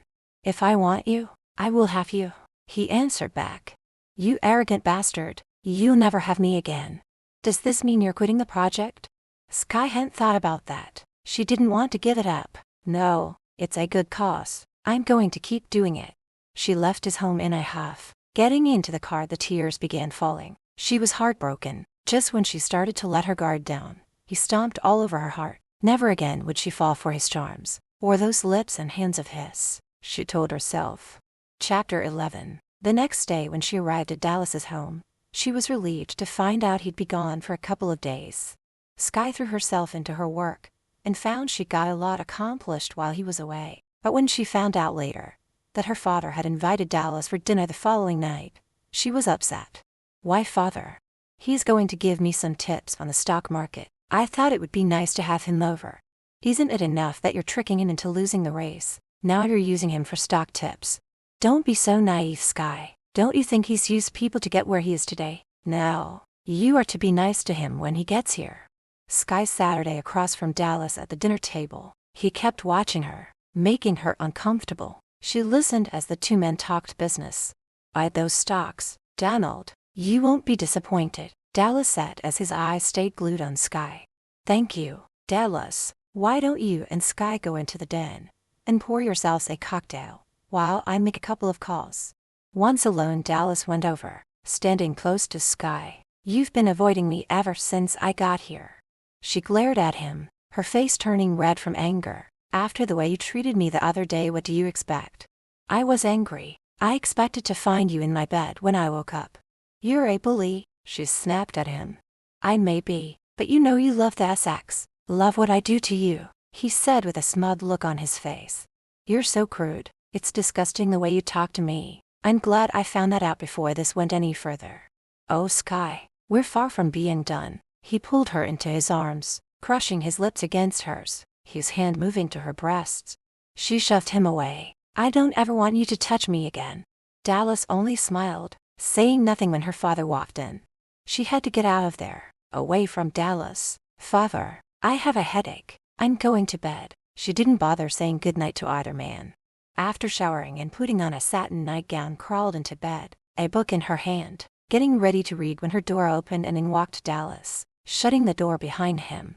What are you doing in here? Get out, she screamed at him. Ignoring her, he removed his tie and walking over to the bed Saturday on the edge. I'm here to make love to you. Like hell you are, she cursed at him. Removing his jacket and undoing the buttons on his shirt, grinned down at her. Why do you always try to fight it when you know you can't resist me? Her heart started racing, palms sweating as she pulled the covers over her, but he ripped them away from her with force, pinning her down with his body. His one hand held her hands together above her head. Leave me alone, she squeaked out in a meek voice, unable to move. I like what you're wearing, so soft, he muttered into her neck, as he placed feather-like kisses along her neck down to her collarbone. His other hand went under and up till he reached her womanly folds, finding she was wet, adding to his arousal. You are so beautiful. I can't control myself when I'm with you. She began squirming as his finger played inside her, moaning. Dallas, oh God, she moaned out loud. He moved to her mouth. His kiss was demanding, forcing her mouth open so that he could slip his tongue inside. Her body was throbbing and she knew all was lost. She wanted him. It was too late to stop. She whimpered when he got up, waiting for him to undress. She sat up and removed her nightgown. Getting into bed, he pushed her back down on the bed. His mouth moved down her body, kissing and sucking. His tongue lit inside her, making her cry out as she clutched the sheet in her hands, arching her hips. When he was done, he moved up, taking her breasts squeezed lightly while he took the other one in his mouth, licking and sucking, then switched breasts.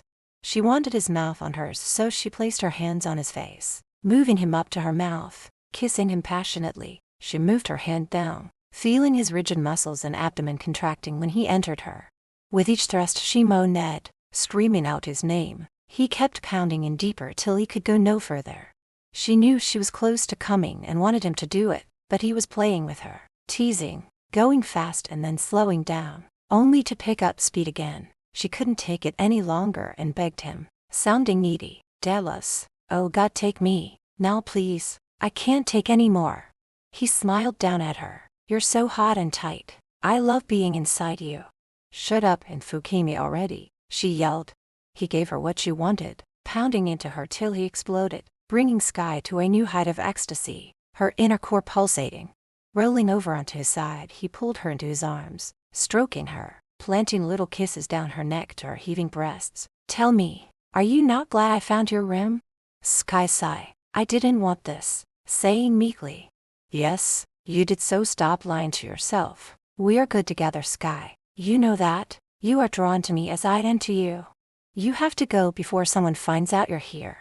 I'm not going anywhere. I will spend the night with you, in this bed. I'll leave early in the morning before anyone is awake. She looked at him. Do I have any say in the matter? No, he simply replied. She found she liked having him sleep next to her. His strong, lean body pressed up against her felt good. At around 4 in the morning, she was all woken by hands fondling her breasts, lips kissing her neck. Her eyes fluttered open when her body began to quiver, the heat in her belly heating up. He then climbed on top and made passionate love to her, this time going slow and tender. After dressing, he sat her next to her on the bed, giving her a kiss. Will you come to my bed tonight? Sky knew she should say no, but she couldn't. Yes, she said, kissing him back. All day she worried, knowing if she kept sleeping with him he would only end up hurting her. It was time to end this, whatever it was. Tonight she would tell him, no more. She would continue to work on the project but no longer sleep with him. When she arrived at his house, he poured them both a drink. Dallas, I'm only here to tell you I will no longer sleep with you. Her lips quivered when she spoke. He lifted an eyebrow. Really? And why not? Because it's not right. You are only using me for sex. I deserve better than that. She choked back tears. Is that what you really want? His voice was calm, void of all emotions. She was confused. She expected him to get angry, to tell her he would have her again, but he didn't. He acted as if he didn't care, making her feel cheap and used. Okay then, since you're here, do you have a date set up for the fundraiser and the guest list? Yes, she stammered. She told him the date she had picked, and all that was left to do was to send out the invitations. That's good, Sky. You do that and I'll have to help prepare the food and make the other arrangements. When she remained standing there quietly, he smiled. If that's all, you can leave. She fled from the room, feeling hurt and ashamed. He had dismissed her, as though she were some whore he had picked up, and being done with her was now sending her on her way. Dallas laughed to himself when Sky fled the room. She was so transparent. Her words said no, but her eyes and body were saying yes. She may not realize it, but she wanted to be dominated and told what to do. He was by no means done with her, but it was time to slow things down. That is, if he could control himself around her. She was, after all, a beautiful and seductive woman, and sex with Sky was something out of this world. Chapter 12. Sky did not see much of Dallas over the next few days. He always seemed to be away on business, so she continued to work from his office. The night of the party, she rode over with her father. Dallas went over to them, smiling at her. Sky, you look beautiful in that dress. It's stunning. He then turned to Donald. Sarah, glad you could make it. Come, meet some of my guests. She was nervous being around Dallas. He looked so incredibly handsome in his dark suit. He outsied with sex appeal. All the women were eyeing him with lust in their eyes. The sparks between them still burned brightly, but he paid no attention to her. That should have pleased her, but it didn't. It left an aching gap in her heart. So she mingled with the wealthy guests, the ones who would open their checkbooks and donate a hefty amount of cash. Sky was sure tonight would be a huge success. She noticed that Dallas was spending a great deal of time with a woman called Victoria Johnson. Though the woman was much older than Dallas, she was beautiful. Short black hair. She had one of those hourglass figures, the kind that had men drooling. Sky felt that old green monster taking over. Yes, she was jealous. The way they kept touching one another, and the way Dallas was looking at her had Sky's blood boiling, wanting to smack him. He did come over to her once and asked if she was enjoying herself. She forced a smile, and in an icy tone answered yes, then in a huff stormed off, leaving Dallas with a smirk on his face. It was late. Some of the guests were spending the night, others had left, including her father, who was not feeling well. She saw Dallas walking towards her. He was smiling. Sky, you did a good job tonight with this party, and many of the guests were quite impressed with you. Some of the men asked me for your number. He studied her face for a reaction. Seeing none, he continued, but of course, I didn't give it to them. Too bad, she answered. I found some of them very interesting. She only said this hoping to get some kind of attention from Dallas, still hurting from the lack of attention he had given her all night. With a scowl on his face, he replied, since your father has left, you can have my driver take you home. Good night, Sky. He turned and walked away. She thought he was going to ask her to stay, but instead, he dismissed her as if she were nothing but one of his servants. Sky said her goodbyes to the few remaining guests, wanting to give Dallas a piece of her mind when looking for him, but he was nowhere in sight. So thinking he had gone to bed, went to his room. Knocking on the door, she waited for it to open. Her jaw dropped when Victoria stood there in a sheer nightgown. Oh, it's you, Ms. Hamilton. Can I help you? Sky could hear the shower running and knew he was showering. With tears stinging her eyes, she managed to stammer out a few words. No, I'm sorry. Wrong room. She turned and bolted down the stairs. Grabbing her coat, she waited for the driver. Heartbroken. How could he be with another woman so soon after her? Though she had told him no more sex, she still felt betrayed. Yes, it was her own fault, telling him she didn't want him when the truth was she couldn't stop from wanting him. She did not return to his place the next day, claiming to have a headache. She did not want to run into Victoria. The thought of Dallas making love, or what he called just fucking, made Sky sick to her stomach. The following day, she was busy at her desk when Dallas came in all smiles. Coming over to her, leaned in from behind her, looking down at the receipts. Wow, that's the total, he exclaimed. She could feel his warm minty breath on her neck, his aftershave appealing. Yes, it's even enough to get the well started, saying in an icy tone. Great, I'll take you out to dinner tonight and we'll celebrate, he said as he put his lips on her neck. She moved away, anger building within her. How dare he, she thought. thinking he could bet another woman and then expect her to go out with him. I can't. Why not? He barked. Because I have a date. She stared at him. You have a date? Well, cancel it. You're not going out with anyone, do you hear me? She stood up, anger flashing in her eyes. You don't own me and can't tell me what to do. Grabbing her arm, his eyes turning darkest through clenched teeth. Who is this man? Tell me, Sky. Steve Miller, she said, pulling from his firm grip. Miller, are you crazy? Dat punk is only after one thing from you. He wants to fuck you. Dallas swore angrily. Sky coughed. No, that's you. I can go out with whomever I want. Now if you'll excuse me, I have a date to get ready for. She went to storm out of the room, leaving Dallas fuming, the red creeping up his neck to his face. But he caught up to her, before she could step out and slam the door shut. I told you before, Sky. You're mine. She glared at him, wanting to slap him, but instead snapped back. I belong to no one. Just because we slept together does not mean you own me. Now get out of my way. Leaving, she slammed the door in his face. He walked over to his desk and sat down, thinking about Sky and Miller. Rising, he knocked everything off his desk onto the floor. Papers spewed all over, laptop busted. He had never been this angry before. Over dinner, Sky was bored with Steve Miller's constant bragging about his new sports car, and how much money he would inherit, as if that was going to impress her. She drowned him out as her thoughts drifted to Dallas. Even though she at times disliked him, she was also drawn to the man. He was everything a woman could want, handsome, rich, and an amazing lover. But at times he could be so cold with a bad temper, sometimes cruel. Sky, are you listening to me? Steve asked, breaking into her thoughts. What? She asked. I asked if you were ready to leave. Oh, sorry, yes, I'm ready. When they got to Steve's car, he opened the door for her and then got in himself. Putting his arm around her, tried to pull her in for a kiss. Putting her hand on his chest, tried pushing him away. Stop, what do you think you're doing?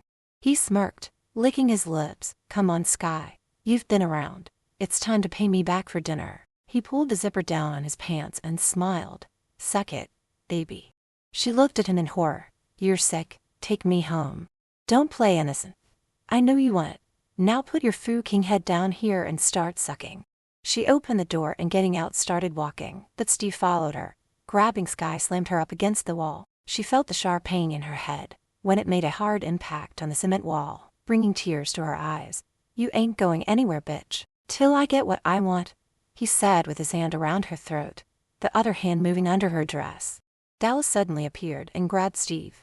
Turning him around, he raised his fist, slamming it into the young man's face. Looks like the lady wants to go home, he growled. Wiping his mouth, he looked at Dallas and cursed. Fuck her. She's not worth it. He then took off, leaving Dallas alone with Sky. He walked over to Sky. His hand moved to the mark Steve's hand had left on her. Are you okay? He asked her. With tears stinging her eyes, she shook her head yes. Have you been following us? She asked when she looked up at him. He didn't answer her question, instead stroked her cheek tenderly. You should not have gone out with him. He only wanted to fuck you. I'll give you a ride home. Once he had her seated, got in, and turned to her. Why were you so angry with me this afternoon? It's not important, she answered, not wanting to remember that he spent the night with another woman. It's important to me. Tell me, he ordered her. Okay, the night of your party I went to your room. Victoria answered the door wearing a revealing nightgown. I know you were in the shower. I heard the water running. Why did you come to my room? She blushed. Her face felt hot. Because I wanted to be with you. You told me sex was no longer on the table. I had a moment of weakness. It won't happen again. She looked away from his eyes that were staring at her. Oh, it will happen again. That I can promise you. Sky shook her head at him. You are so obnoxious. You think all you have to do is snap your fingers and I'll fall back into bed with you. And after you screwed another woman. Dallas laughed. Stop laughing at me. What's so damn funny? She snapped. You are. You say you'll never sleep with me and yet become jealous when you think I've been with someone else. Go to hell, fuck the whole town for all I care. Pulling over to the side of the road, he turned off the ignition and pulled her roughly into his arms. You get me so hot when you're angry. There is so much fire and passion in you. Let go of me, saying as she tried to squirm out of his grip. I was not with Victoria that night. I ran out of rooms for the guest. I gave her my room and I slept in my office. She must have hooked up with one of the other guests. Dallas gave her a searing kiss, laying her down on the seat as he did so. His tongue explored the inside of her mouth, and moving her dress up above her hips tore off her panties. Unzipping his pants swiftly entered her. She wanted to stop him, but his kiss had her melting, and when he surged into her, she began moaning. She was wet and ready for him, wanting him, thinking how good and familiar it felt, and she let out a muffled scream as he rode her and she came. It was over in seconds. Tidying up, she began crying, her punchettes torn. She shoved them into her purse. "I'm sorry if I hurt you, but damn, you're like a drug to me. I'm hooked on your body. You didn't hurt me. I feel cheap, doing it in a car on the side of the road, and with a man who treats me like a piece of property. You're not either of those things, but you have to admit, we are drawn to each other sexually. You have to have me as much as I have to have you." She looked at Dallas and knew he was right. She just couldn't say no to him. So when he took her back to his place, she did not protest when he led her up to his bedroom. They spent the night making love. When Sky woke, Dallas was gone, so she took a shower. After dressing, she went downstairs and was told he was waiting for her in the dining room. Chapter 13. Upon rising early, Dallas looked over at Sky. She lay there, her hair sprawled over the pillow. He so liked looking at her breasts, which were exposed, the covers wrapped around her waist. Now was the time to have a talk with Donald. He would entice the old man with an offer he couldn't refuse. The old man was greedy, and Dallas knew he'd have no problem getting him to take the bait. So slipping quietly out of bed, dressing, he left, leaving Sky fast asleep. Donald was woken by one of the maids. He was irritated until he heard that Dallas wanted to talk to him. So dressing quickly, hurried downstairs, instructing the maid to bring them coffee. "Dallas, what do I owe this pleasure?" "Donald, the race is next week. Would you care to make a wager?" Dallas looked at the old man, hiding his contempt for him. "What do you have in mind?"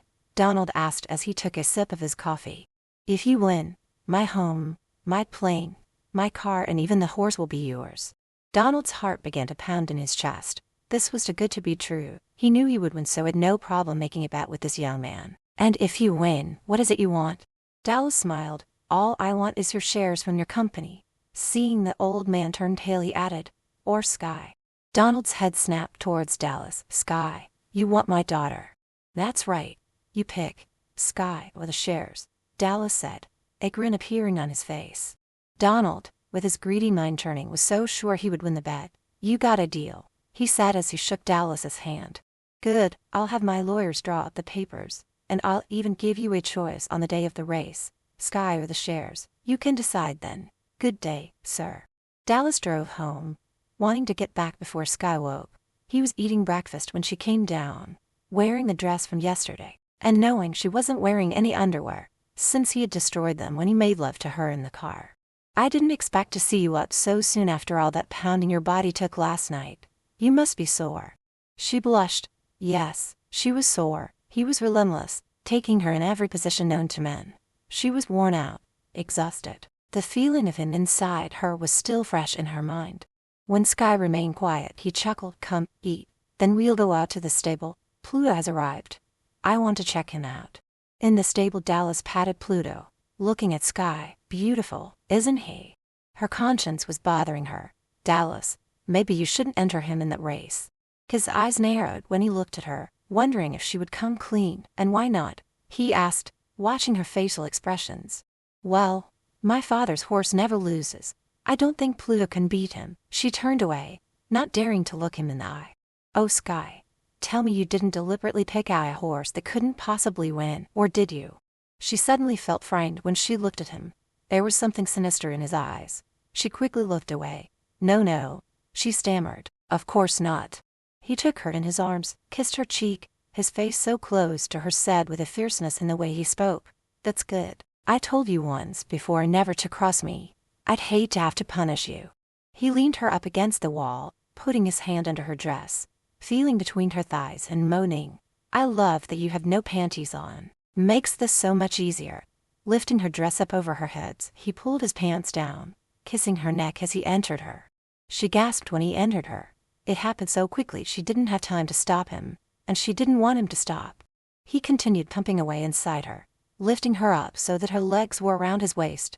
Her body responded as she clung to him, nails digging into his flesh through his shirt. moaning his name over and over as pleasure filled her. With Sky still pinned against the wall, he kissed her hard, his lips demanding against hers. Then he put her down, smiling as he pulled up his pants. That was sweet. Pulling her dress down, she couldn't help but smile, wave someone had walked in. He smiled back, knowing she had enjoyed it as much as he had. They didn't. The race is in a few days. You will be there, right? I think so, she answered. Good, your father and I decide to make it interesting. We've made a bet. What kind of bet? Sky asked as she stared at Dallas. If he wins, he gets my home, plane, car. I even said I'd throw in Pluto. She swallowed hard. And if you win, what do you get? I'll get all his shares in his company. Dallas, no, that would ruin him. It's his company. He took a small insurance company and made it into the world's largest company in America. Don't fret, Sky. I gave him another option. And what is that? Her lip trembled, wondering what could he possibly want. Moving in front of Sky smirked. You. She backed away, looking at him, horrified. What did you say? If I win, I get you. You bastard. I'm a human being, not a prize to be won. The feelings she was beginning to have for Dallas deteriorated, turning into hate. If your father loves you, he'll choose the shares. Her breasts were heaving, her heart pounding hard inside her chest. She couldn't believe that her father would agree to such a thing. She stared at Dallas, hate showing in her eyes. You won't win, she hissed at him. Grabbing her arm, pulled her close. Why won't I? He snapped at her. Removing her arm from his grip, backed away. I hate you. I never want to see you again. She turned and stormed out. Going back to the house, grabbed her purse and asked Dallas's driver to take her home. At home, she confronted her father. How could you, father? My God. I'm your daughter and you've made me part of this sick bet that Dallas dreamed up. Donald took Sky's face in his hands. Angel. He can't win. And when I do, you can have his ranch. My gift to you. I've always wanted my own plane. And that car of his. Wow. I can see myself driving it. Sky pushed his hands away, tears in her eyes. You're unbelievable. I don't want any damn ranch. And when this is over, father, I'm leaving for Paris. Either way, I'm done with you. She turned and ran to her room. Chapter 14. On the day of the race, she Saturday between the two men, hating them equally. Dallas leaned over to whisper softly. Have you started packing yet? He asked, letting his leg rub up against hers. Screw you, Dallas, saying as she shifted her leg away. Such talk coming from a beautiful mouth like yours. That will stop once you move in with me. She glared at him. I won't be. You can't win. Sitting back, he smirked. Oh, but I will. The race started and they all watched as the horses took off. Donald was sitting on the edge of his seat. You could see the beads of sweat forming on his forehead as Dallas's horse took the lead, his own horse following right behind. Dallas Saturday back, cool as a cucumber, enjoying seeing Donald squirm. It was obvious he was worried, swearing and shouting for his horse to run. And Sky, her knuckles turning white from gripping the arm of her chair. Pluto came in first, beating Donald's horse by a hair. Sky and Donald looked at each other. Her face turned ghostly white as her father mouthed the words. What did you do? Dallas stood up, facing Donald, and pulled some papers out of his pocket. Okay. Donald looks as though I won. He hands over the paper to him. Time for you to check off what you're willing to give up. Donald's hand shook, his face pale as he looked at the paper, then at Sky. You won, Dallas. I don't know how, but you did. Sky knew that her father had a choice. Surely he would not sign her away. Looking over his shoulder, she saw him check off the box with her name beside it. Her mouth dropped open. He handed the paper to Dallas, who smiled when he looked at it. Donald, you'll see to it that all of Sky's belongings are delivered to my home. Taking her arm, he ordered, Come, Sky, you're mine now. You live with me and sleep in my bed. She pulled away, turning to her father.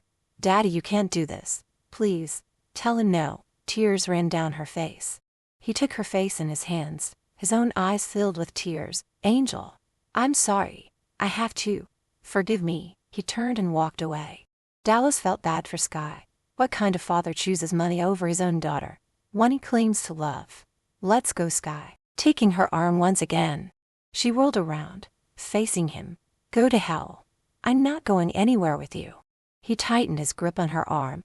If you don't come with me, then that other agreement comes into effect. Losing those shares means he's done. Loses everything. Is that what you want? To see him living on the streets, broke? Why me? I'm tired of having you only when you are around. This way you'll always be in my bed. I'll get to have you any time I so desire. That's what you think, Dallas. I'll never let you touch me again, she hissed at him. He pulled her closer, his body pressing into hers. Oh yes, I will. We both know it. He towered over her as she looked up. The only way you will have me is to force yourself on me. Are you going to rape me? Dallas, is that the kind of man you are? His jaw twitched, eyes blazing with fury. No, I won't rape you. I'm not your father. What the hell does that mean? She yelled at him. Think about it, Sky. How many nannies and housekeepers did you have growing up? Why do you think they kept quitting? No, you're crazy. My father never raped anyone. You don't even know him, she cried. Don't be stupid, Sky. Just think about it. Now it's time to take you home. He looked at her chest and smiled. I want you naked in my bed. And don't play games, we both know you can't resist me. As soon as they arrived home, he took her up to what would now be their bedroom. Then he ordered her to strip. Go to hell, she screamed at him. Don't make me mad. Now get undressed or I'll do it for you. Sky was furious. Removing her clothes, she lay down on the bed and hissed at him. Well, what are you waiting for? Do it, but don't expect me to respond. He looked down angrily at her as she lay there, legs open. You're talking like a whore. That's what I am, aren't I? You're living whore. So what are you waiting for? I'm here, naked with my legs open for you. So put your snake in me and do what you want. Stop it, Sky, he said, his voice quiet when he spoke. She sat her day up on her knees, eyes moist with tears. Tell you what, why don't I just stay in this room? And you can throw all my clothes away. That way I'll always be naked, ready for you whenever you want it. Will that make you happy? Dallas felt his breathing getting ragged, his blood boiling with rage. Stop it, he barked. She reached over and pulled down his zipper. Want me to suck your snake till you come? Is that what you want me to do, baby? She purred. Moving her hand away, he shook her hard. He didn't like seeing her this way. Sky felt his strength when he shook her. Knocking the wind out of her, she laid down on the bed. Realizing what he had done, went over and tried to touch her, wanted to apologize, but she crawled backward, covering herself up with the sheet. Don't touch me. Get out. Get out. She kept screaming at him till he got off the bed and walked out. She laid down and sobbed. All the fight was drained out of her. Dallas stormed down the stairs and outside to his car. Getting in, he drove like a madman. He had to get away from here. He had never felt so bad in all his life and didn't know what possessed him to shake her so hard. As soon as he had the shame and regret washed over him, she was only angry and lashing out. She did not deserve to be treated that way. He didn't know where he was going. Just knew he had to stay away to think. Had to control his temper, especially around Sky. He didn't want to hurt her anymore. Dallas didn't come home until late that night, and she didn't know what to do. Should she go or stay? Afraid of what he might do to her when he returned. When he did return, he stripped down and got into bed next to Sky, looking up at the ceiling. Not touching her. I'm sorry for hurting you. I should not have done that. Where did you go? She asked quietly. Nowhere, just drove around. Thinking. Dallas, I shouldn't have acted like that. I'm so ashamed of myself. She let out a small cry. He rolled over on his side to look at her, touching her cheek. That's no excuse for me putting my hands on you like that. His eyes widened when he saw the bruise on her arms. My God, I've left a bruise on you. I'm so sorry. A tear rolled down her cheek, wetting his fingers. Reaching over, he kissed the bruise tenderly. Leaning back, looked into her eyes. A warm feeling touched his heart, and a feeling of regret. She had looked so fragile, so sad. Lifting her head, she put her hand on his head and brought him towards her. Giving him a kiss, he pulled away to look at her, wondering why she would kiss him after what he had done to her. Then his lips came crashing down on hers in a deep, passionate kiss. His one hand moved under her nightgown, going between her thighs. Feeling how wet she was, he started stroking. Hearing her moan, she lifted her hips, moaning his name. Their limbs were on fire. They clawed at each other, pulling her nightgown over her head on top. Their bodies melted together as one. He heard her whisper his name as her body trembled beneath him. Like a madman, he consumed her, riding her hard, pumping faster and faster till they both came, exhausted and drained. Later he held her in his arms. Why have you never married? He asked her. I don't know. Guess I never found the right one. I thought I had, but I was wrong. Who? That guy you wanted to get even with, the night we first met. Yeah. You caught him in bed with someone, if I remember correctly. He hurt me. Dallas, I thought he loved me. I was such a fool. I thought he was going to ask me to marry him. But you don't do that to someone you love. I know I wouldn't. He was a damn fool to cheat on you, Dallas said as he stroked her back. And you, Dallas, have you ever been in love? No, and I never will. I've been too busy getting where I am. Didn't have time for all that. I don't know how to love. No, I'll never fall in love or get married. Sky climbed on top of Dallas and stared deep into his eyes. Have we ever met before? Sometimes I get the feeling I know you. With her warm body on top, he felt some sense of guilt. A part of him wanted to tell her, but instead, he smiled and asked, "Are you hungry?" She nodded her head yes. "Let's go down and make something." Getting up, he pulled on a pair of pants, handing her a shirt to wear. He watched as she scrambled eggs and made toast. Couldn't help thinking how gorgeous she looked cooking in his shirt. "Why do you let your father control your life?" he asked her. "I don't know. Maybe I'm a little afraid of him." "I'm afraid of you too," she said, looking over at him. "You should be. I'm a dangerous man. Don't ever trust me, Sky, and whatever you do, don't fall in love with me." She looked at him, then asked, "How are your eggs?" "Good, I'm glad you can cook," he replied. When she smiled at him, it warmed his heart.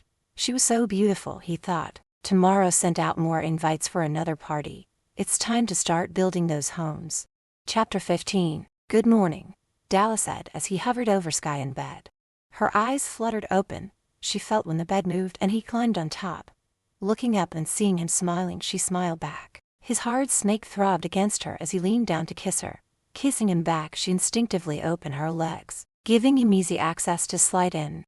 "You feel so good," he groaned in her ear, his thrusts getting harder as he moved up and down. She lifted her legs to wrap around his waist. Her hands roamed over him, touching, feeling his muscles flexing as he moved intimately inside her. Later he sat her up in bed, looking down as she lay there, looking relaxed and satisfied. "I'm taking you away for a few days." "Where and why?" He turned serious. Suddenly he felt tired. "I need to get away from here. We'll fly to Costa Rica for a few days. I know a private beach I can rent." "But what about the party? I thought you wanted to get another one started." "We'll send out the invites and be back in time for it. Now I'll make some calls and you start packing." Giving her a quick kiss, jumped out of bed. Later that day they were on their way. Once landing, grabbed the car he rented. They headed to a quaint little cabin on the beach. She was impressed. The fridge was stocked, and everything was ready and waiting for them. She could smell the ocean. The sand glistened under the warm sun. "Let's go for a swim," she said, turning to Dallas. Standing behind Sky, wrapped his arms around her waist, kissing the back of her neck. "Wouldn't you like to try out the bed first?" he whispered against her neck. Later, "Dallas, come on. Let's put on our suits." "Sky, this is a private beach, no one around. We won't need suits." She could feel her face turning red. "Dallas, we're wearing suits," saying firmly. He groaned. "Oh, all right, but I won't guarantee they'll stay on." Taking towels and a blanket to lay on, they walked down to the beach. He laid down the blanket and sat her down, patting the spot beside him. Removing the cover-up she wore, he whistled. "You look amazing in that bikini." Sitting down next to him, she asked, "You don't think it's too revealing, do you?" Smiling, he nodded his head. "I don't think it's revealing enough. It's so beautiful and peaceful here," Sky said as she looked over at the water, watching the waves roll in and back out again. Standing up, Dallas grabbed her hand and pulled her up. "Let's go in," saying as he picked her up in his arms and carried her over, pretending he was going to drop her. She squealed, "Dallas, no." "Hey, you were the one who wanted to go for a swim." He laughed. "Yes, but it's cold. I need to go in slowly." "Nah, better this way." He dropped her and she let out a loud scream. "Dallas, that was mean," saying as she moved the hair out of her face. Taking Sky in his arms, he kissed her. It was deep, warming her from the inside out. The afternoon was spent laying on the beach. She noticed how quiet he had become as he stared out at the water. Sitting up, she kissed his back. "Is anything wrong? You're miles away." He felt her soft lips on his back. He turned to look at her. "I don't think I can go through with this." He realized he liked her. She was not the rich, spoiled bitch he thought she was. She was sweet and warm and made him feel things he never thought he could. "Can't go through with what?" she asked. He was so close to confessing everything but changed his mind. Laying her down, kissing her, His hands roamed over her, unclasping the bikini top and tossing it aside. Since she wasn't putting up a fuss, he moved down, removing the bottoms. She helped him out of his bathing trunks, taking hold of his snake, ran her hand along the shaft, feeling it throbbing in her hand, hearing him moan when she gently squeezed. Under the fading sun, he made love to her. After 2 days of swimming and lovemaking, Dallas said they would drive into town and go to a nice romantic dinner. During dinner, they were interrupted by a stranger. "Sky, what are you doing here?" the man standing asked. Dallas saw how her smile faded into a frown. Who is this man, Sky? She looked at Dallas. "My ex, Steve." She swallowed the lump in her throat. The last person she ever wanted to see again was the man who broke her heart. "Sky, we need to talk," Steve said as he put a hand on her arm, attempting to pull her up from the chair. Dallas stood up and grabbed Steve's hand, the one that was holding Sky's arm. "The lady's with me. Now remove your hand, or I'll move it for you." Sky didn't want to cause a scene. "Whatever you got to say to me, you can say it in front of Dallas." Steve released her arm and sat her down, ignoring the angry stare he was getting from Dallas. "Listen, baby, I'm sorry about what happened, but you didn't let me explain." "What was there to explain? I saw you in bed with that woman, fucking her." She hissed at him. "She meant nothing to me, it was just sex." Dallas saw the hurt on her face and wanted to punch the bastard in the mouth, but he kept quiet, letting them talk. "Just sex, hell, Steve, was I not enough for you? I'm sorry, Sky, but you never made me feel like a man. You were cold. I love you, but Cindy did things to me you wouldn't do. A man needs more." "You bastard, go away. I never want to see you again." She glared at him.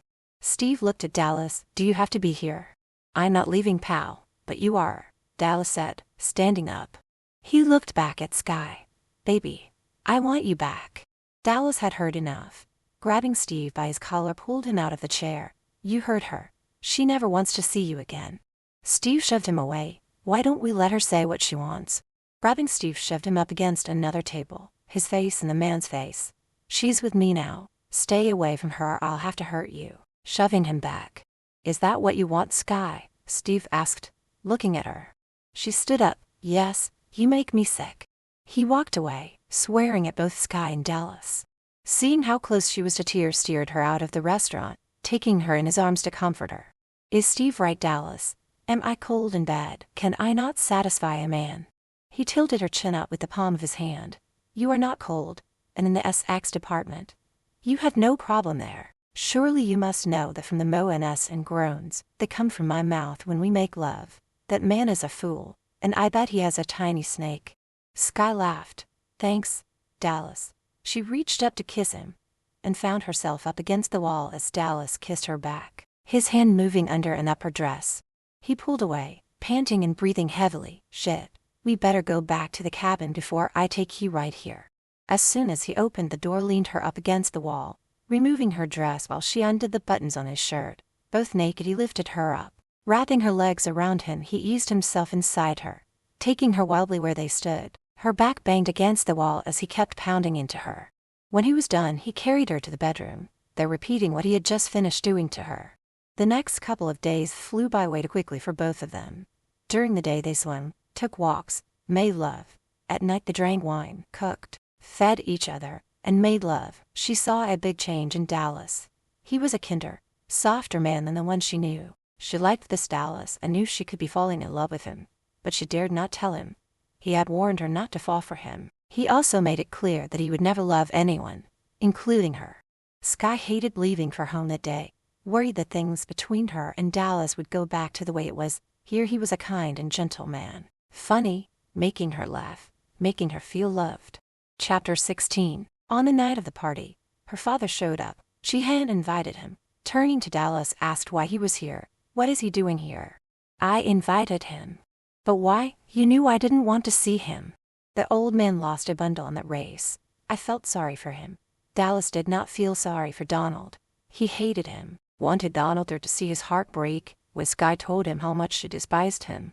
"Well, you shouldn't. He doesn't deserve your pity." He studied her face. He hoped she would tell him the truth. "Why not? Tell me, Sky. Is there something you haven't told me?" He saw the guilt written all over her face. "Well," she hesitated, "just keep him away from me." He watched as she worked the room.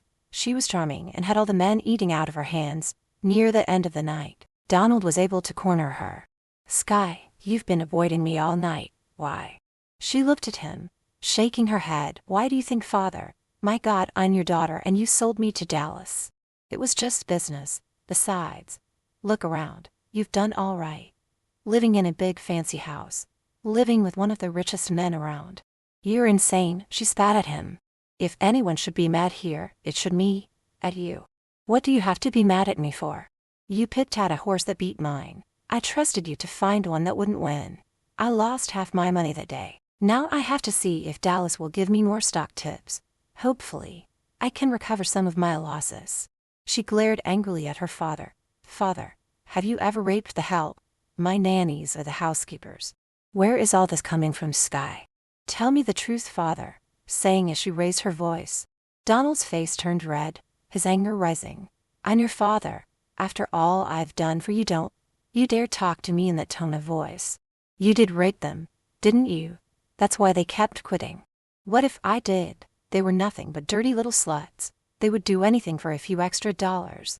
But you forced them into having sex. That's rape." Dallas stood listening from outside the door. The more he heard, the angrier he became. His hand shook, the blood in his veins boiled, when he heard Donald talk about a Mexican woman, but he held back, listening.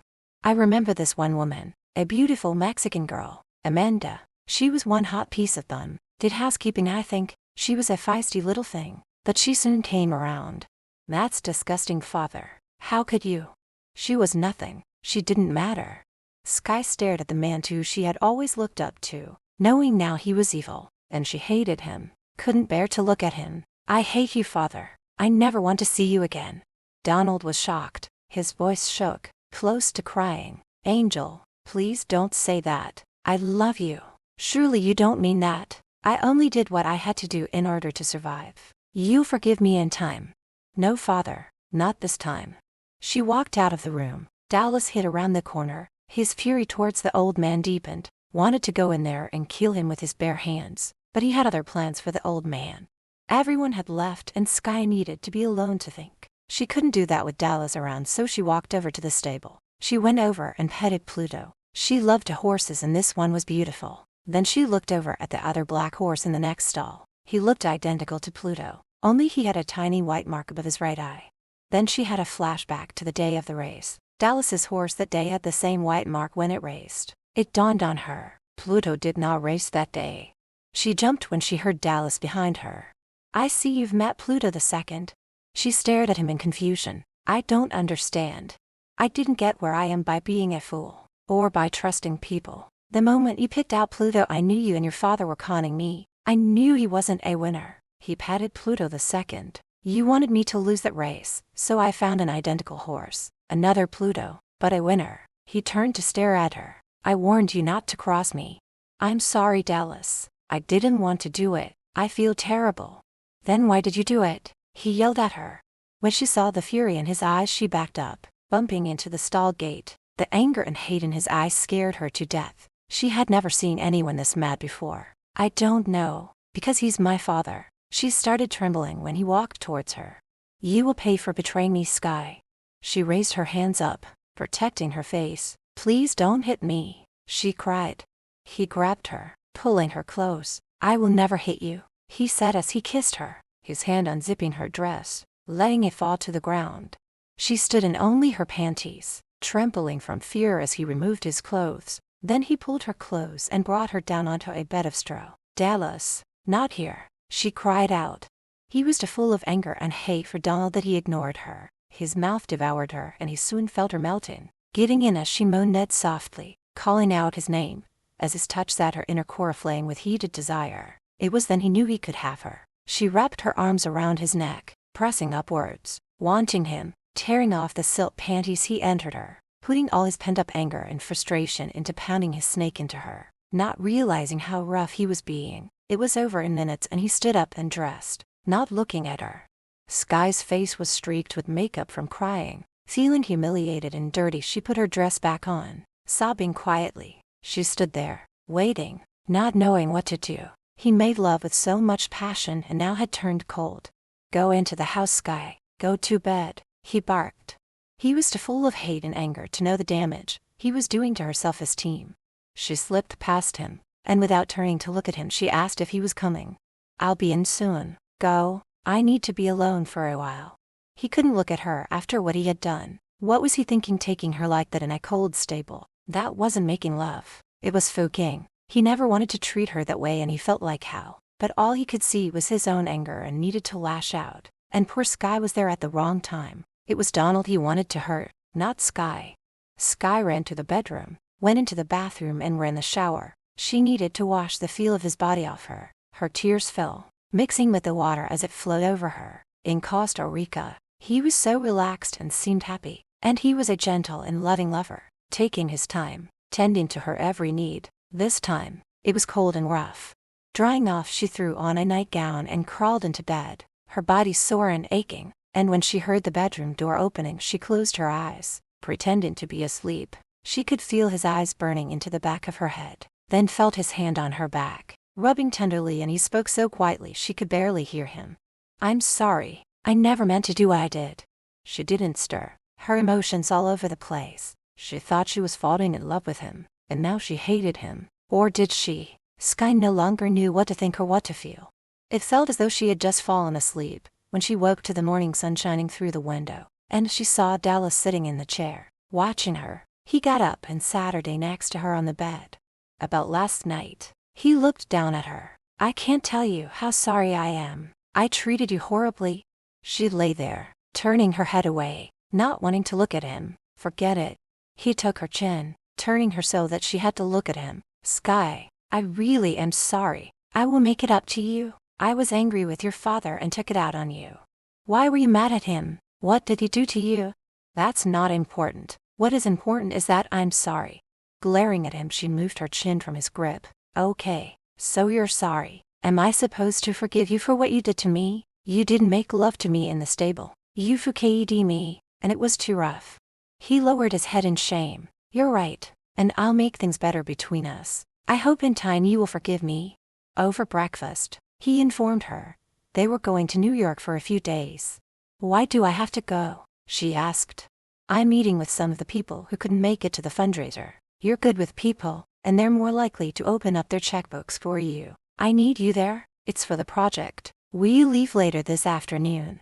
Chapter 17. When they arrived in New York, they went straight to their hotel room. Dallas ordered room service while Sky went and freshened up. Things were tense between them ever since what took place in the stable. She still felt violated, and he still felt guilty. Sky was in bed when he came out of the shower. He had not bothered to put anything on. She turned away, not wanting to see him. As soon as he climbed into bed and reached for her, she knew he'd want sex. When he reached for her, she moved away. "Please, Dallas, not tonight. You're still mad at me for last night, aren't you?" "Do you blame me?" she snapped. "No, I don't. And again, I am so terribly sorry. Will you at least let me hold you?"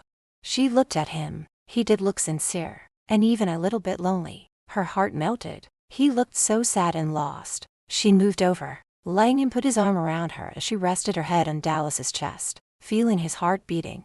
When they woke, he made no attempt to make love to her. She was relieved, still not over the hurt. They spent the day going to art galleries, then to a light lunch. They were dressed and ready to go to the dinner party. She wore a black dress with heels. She was sitting at the table brushing her hair when Dallas came up behind her, moving her hair over to the side. He leaned down to kiss the side of her neck. Reaching into his pocket, he pulled out a diamond necklace, placing it around her neck. Sky looked at it. Her eyes lit up as she touched it with her fingers. She stared at him. "It's beautiful, but why?" He sat her next to her, touching her cheek tenderly. "It's a little something to say how sorry I am for the way I've been treating you. Do you like it?" Sky smiled, fingering the necklace. Call her vain, but she loved diamond. "I do love it, thank you." She looked at herself in the mirror, admiring the necklace. "When my father had my belongings sent to your home, my jewelry box was not among my things." "I can't believe he would keep your jewelry," he said angrily. "I didn't have that much, but I liked what I had." "Well, he can have them. I never want to see him again." Dallas saw the hurt in her eyes and felt a pang of pity for her deep in his heart. "We should go now. Everyone will be waiting." They enjoyed a lovely meal along with 10 other couples. By the end of the night, Sky had managed to convince the group of people to donate a hefty sum each. Dallas felt a twinge of jealousy at the way the men were drooling over her, but he bit his tongue, not wanting to ruin things, yet he kept an eye on them. Back at the hotel, he picked her up and swung her around as happiness filled his heart. "Oh baby, we did it. We have enough to get things rolling. We'll go there and get things started," he said as he put her down. "You want me to go with you?" He stared down into her eyes. "Of course, I couldn't have done this without all your hard work, and I want you there, with me." She stared up into his eyes and felt her heart racing when he looked back. Being that close, smelling him, her body felt as though it was on fire. "Could you undo the zipper on my dress? I can't reach it," she said nervously, turning around. She felt the heat from his hands on her back as he pulled the zipper slowly down. His lips lowered to her neck and he whispered, "You really are so beautiful. This body of yours could start wars." She turned around to face Dallas. He took her face in both of his hands and lowering his lips he kissed her. She returned the kiss with deep passion, pressing into him. Her hands went to the buttons on his shirt, undoing them. As she was busy doing that, he pulled off his jacket, their lips still locked together. Tearing himself away from her lips, Dallas slid the straps of her dress down, letting it fall to the floor. She stood there in only her panties as he put his lips on her breasts, his hands moving over her. She let out a moan as she reached for his pants, undoing them and edging them down. Kicking off the pants, he swept her up in his arms and carried her to bed, slowly lowering her down. Pushing him over and onto his back, she climbed on top, kissing his neck and moving down till she reached his snake. He moaned when she took the tip in her mouth and began licking, then sucking, taking more of him in. When she was done, he pulled her up, laying her down on her back. He used his tongue and lips to pleasure her as he moved down, then reached in between her thighs, sliding his tongue in as far as he could, hearing her moan as she wiggled beneath him. He then moved up and eased inside her slowly. "You taste so damn good, but what I like the most is being inside you," he said with ragged breath, moving faster. Hearing her squeals of ecstasy heightened his excitement, letting out a loud groan. When he let loose and their bodies shook from the orgasm that rocked them both. She lay there with her head on his shoulder, her fingers moving over his chest in a sexual way. He liked the way she was caressing him, her fingers soft on his skin, rubbing the nipples. He soon found himself getting hard again. Sky noticed and she got on top, straddling him. She reached down, took him in her hand and gilded him inside her, waiting. "What pussycat?" One hand on her hip, the other caressing her breast, he let her ride him. Then he gripped her hips and pushed her up as she slammed down, riding him hard till they both could hold back no longer and came together. The sweat poured off them as they lay close together in a loving embrace. The next day they flew back home. Once there, Dallas said he had to go out on an errand and would return soon. So after unpacking, she threw on a bathing suit. Taking a book, she went outside and Saturday by the pool. She was reading when he came back, carrying a bag, which he handed to her. "What's this?" "Open it and you will see." He smiled. Sitting up, she opened the bag and pulled out her jewelry box. She gasped and looked up at Dallas. "It's my jewelry box. How did you get it?" "I paid your father a visit. I convinced him to let you have it."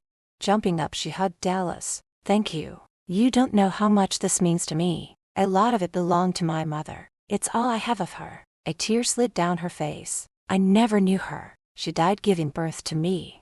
He wiped her tear with his hand. "I'm sorry, Sky. I'm sure she was a lovely woman. Let me take your jewelry box upstairs, and I'll change into my trunks and we'll go for a swim." "Okay." She smiled and nodded her head.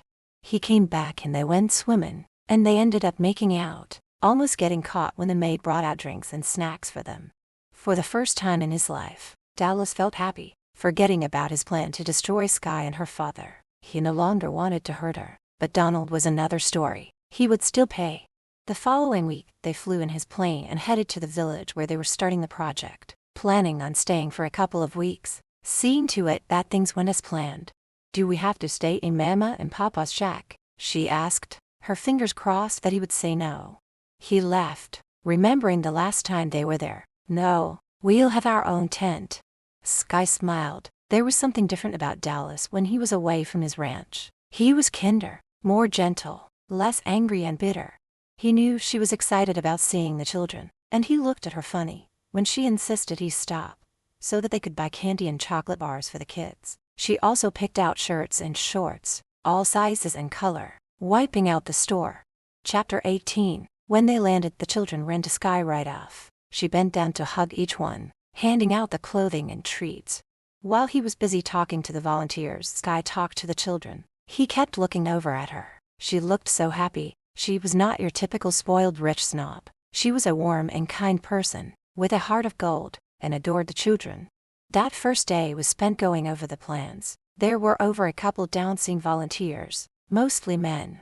She was walking by one of the tents, where Dallas was talking to a man called Bruce, the foreman for the project. He was in his early 30s, attractive and had a loud, friendly voice. "Who's the blonde chick, Dallas?" he asked. "First, she's not a chick, she's a lady, and she's with me. You got that?" he barked. "Yeah man, take it easy, I hear you." For whatever reason, hearing Dallas saying that made her happy. That first night they had a huge bonfire, cooking hot dogs and burgers over the open fire, a real treat for the natives. The women volunteers were there to teach the parents and their children to read and write. The men would build homes and start digging the well. She wasn't sure what her role was in all this, but she was determined to help out. Everyone Saturday around drinking and eating as the children ran around, showing off their new shorts and tops. Sky Saturday between his legs on the ground, his arm around her, he smiled. "You did a nice thing for those kids. Look how happy they are."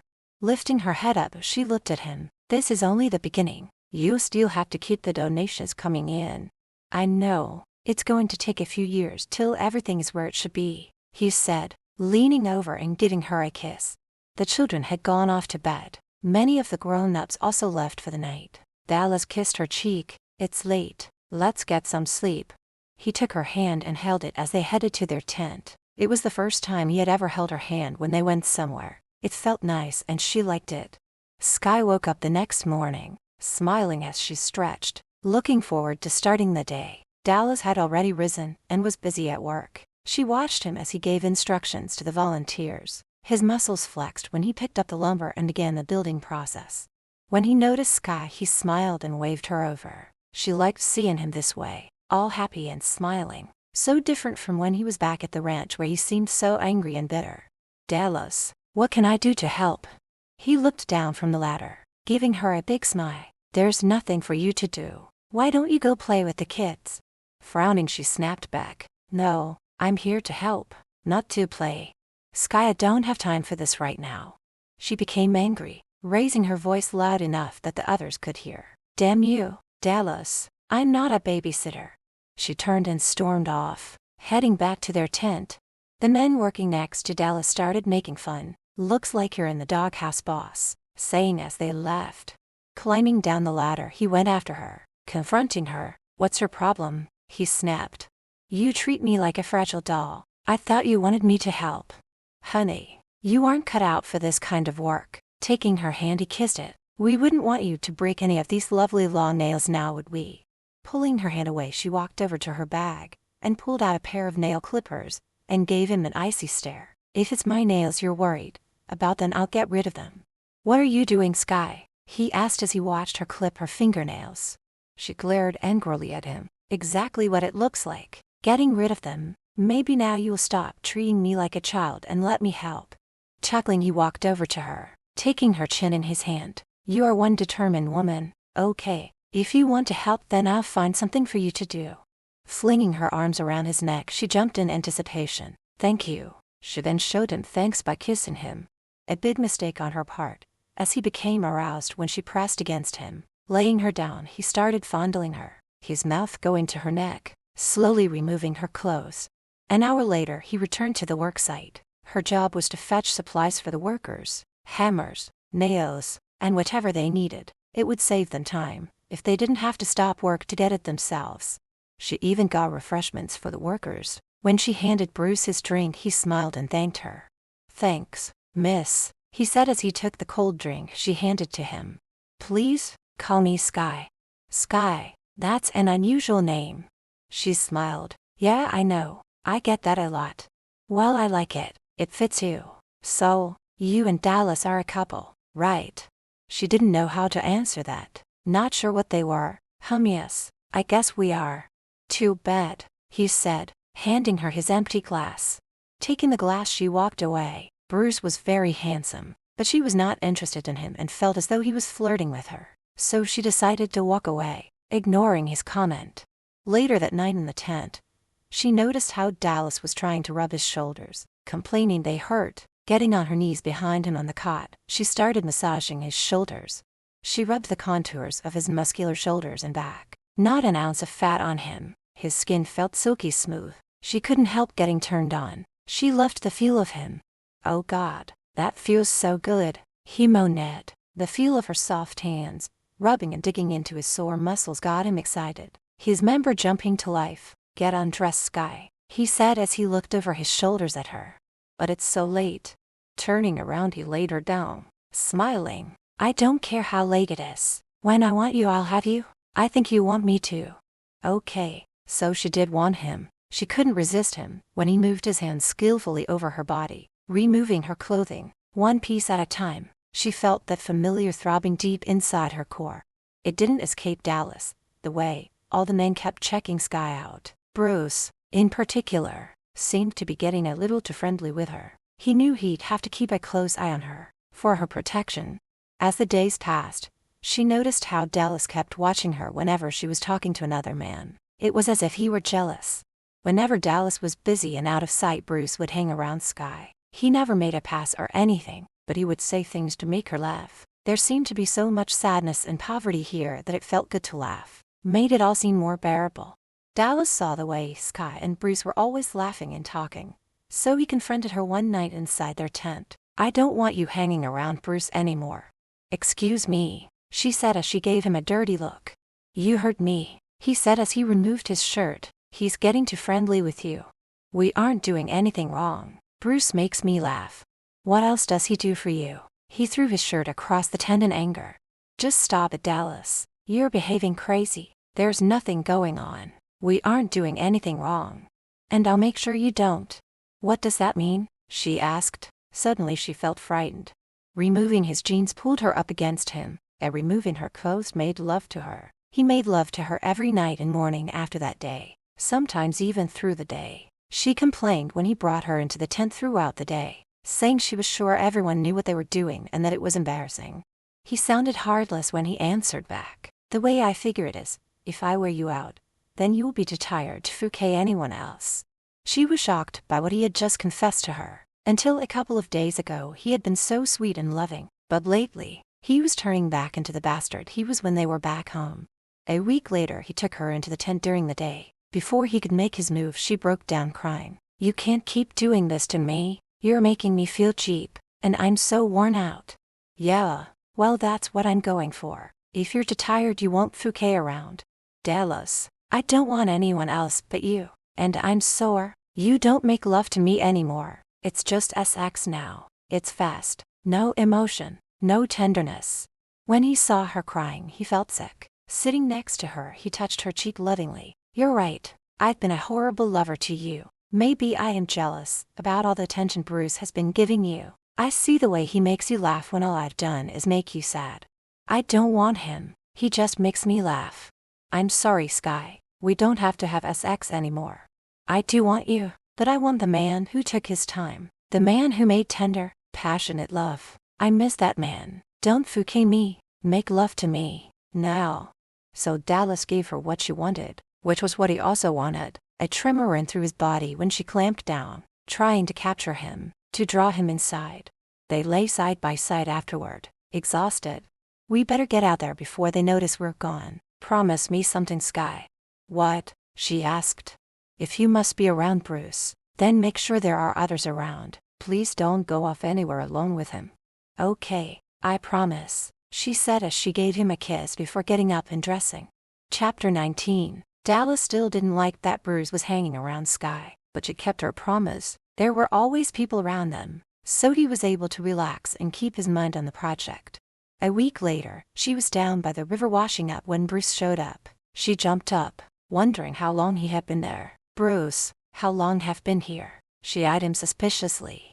Just got here. He went in Saturday next to her. Word is you'll be leaving soon. I don't know. Dallas hasn't said anything. she answered, getting up to go back to the village. Bruce too stood. Taking her hand, he looked into her eyes. I wish you would stay. I've grown fond of you. Sky pulled her hand away from his. Don't say that. You know I'm with Dallas. He doesn't always treat you right, Sky. You deserve better. Before she knew it, he pulled her into his arms and tried to kiss her. Moving her face, she was able to avoid his lips, and pulling away, she slapped him. Don't you ever try that again. He touched his face, feeling the sting where she had slapped him. He growled, Bish. Then he turned and stomped away.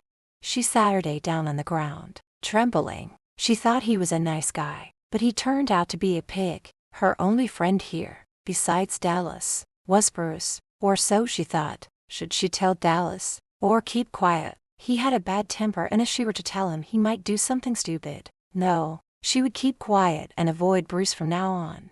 Which she did, and Dallas noticed. What's up with you and Bruce? He asked, eyeing her. Nothing. Why do you ask?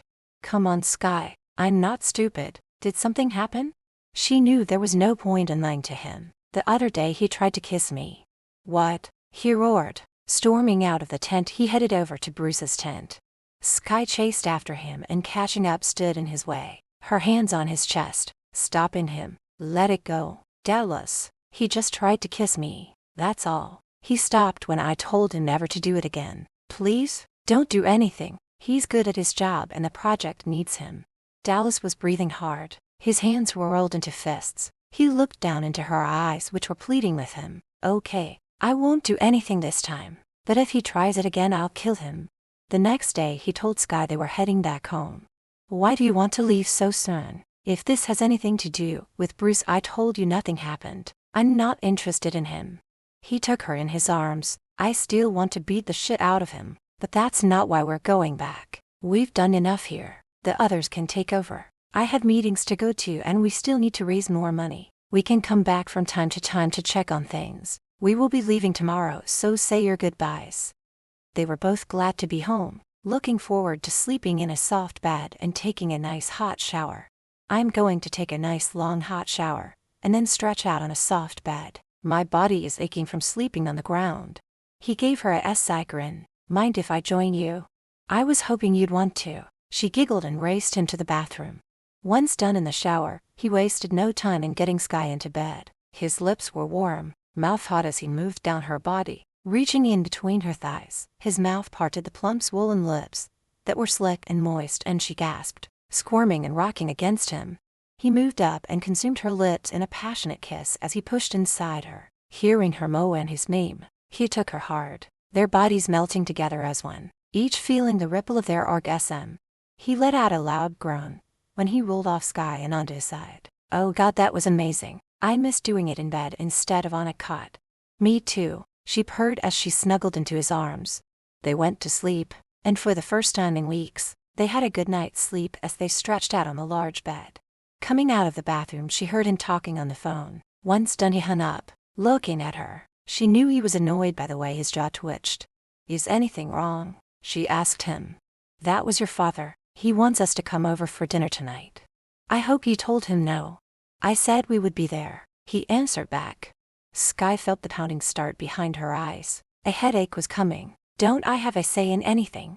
He smiled. No, only in the bedroom. There, I'm willing to let you have your way. This isn't funny, Dallas. You know how I feel about my father. After all he's done to me and other people, I can't bear to look at him. Dallas ran his hand along her shoulders. You're right. I'm sorry. We'll go and leave as quickly as we can. That night, as they drove up to Donald's home, Dallas sat behind the wheel, lost in his thoughts of years ago, remembering the night his mother walked out the very door he was about to enter. Her dress was torn, and marks covered her neck. Being a young child at the time, had no idea what they were. His hands tightened on the steering wheel. Are you okay, Dallas? Sky asked. He answered back angrily. Why the hell wouldn't I be? She was hurt and confused by his anger. You're staring at the front door, and you look so angry. Why? It's nothing. Let's go in. Donald greeted them in the study, telling them to sit while he poured them all a drink. When he went to kiss Sky, she moved her head, letting him kiss her cheek. So Donald, what was it you wanted to talk to me about? Donald cleared his throat. Well, as you know, I lost a great deal of money. on that race and those stocks you told me to buy crashed. Dallas had to turn away, so that the old man wouldn't see the smirk on his face. You know how it works. There are no guarantees in the stock market. I know that, but surely you have more tips for me. One's guaranteed to do well. Why should I help you, Donald? Come on, Dallas. Have you not taken most of my money and my daughter? I take it she has pleased you. Sky's head snapped towards the two men, feeling sick to her stomach. She couldn't believe they were talking about her as if she were a trophy, a prize to be won. She now had a throbbing headache. You put your daughter up as a bet. I did not take her. I won her. But I tell you what, Donald, I will help you out. Let me do some research and I'll get back to you. Sky stood up. She felt sick and told them in no uncertain terms that she was leaving. Dallas turned to the older man. It appears Sky is feeling ill. Perhaps we could do this another time. Once in the car, she could not hold back her anger and lashed out at Dallas. How dare you and my father talk about me, as if I were a prize to be won. He smirked. He put you up as a bet and I won. He lost. Do you not realize how degrading it is to be considered a prize, and to hear that you won me? For God's sake, Dallas, I'm a human being. She shook her head in disgust. You're no better than my father. She knew instantly that was the wrong thing to say when he slammed on the brakes, grabbing her arm, his hand squeezing tightly, cutting off her circulation. Don't you ever compare me to your father. I'm nothing like him. Do you hear me? He yelled at her. She was frowning in fear when she saw the anger in his eyes. He was so quick to anger and she was afraid of him. Answer me, he once again yelled. Okay, I'm sorry. She rubbed her arm where he had held her. She knew there would be a bruise by morning.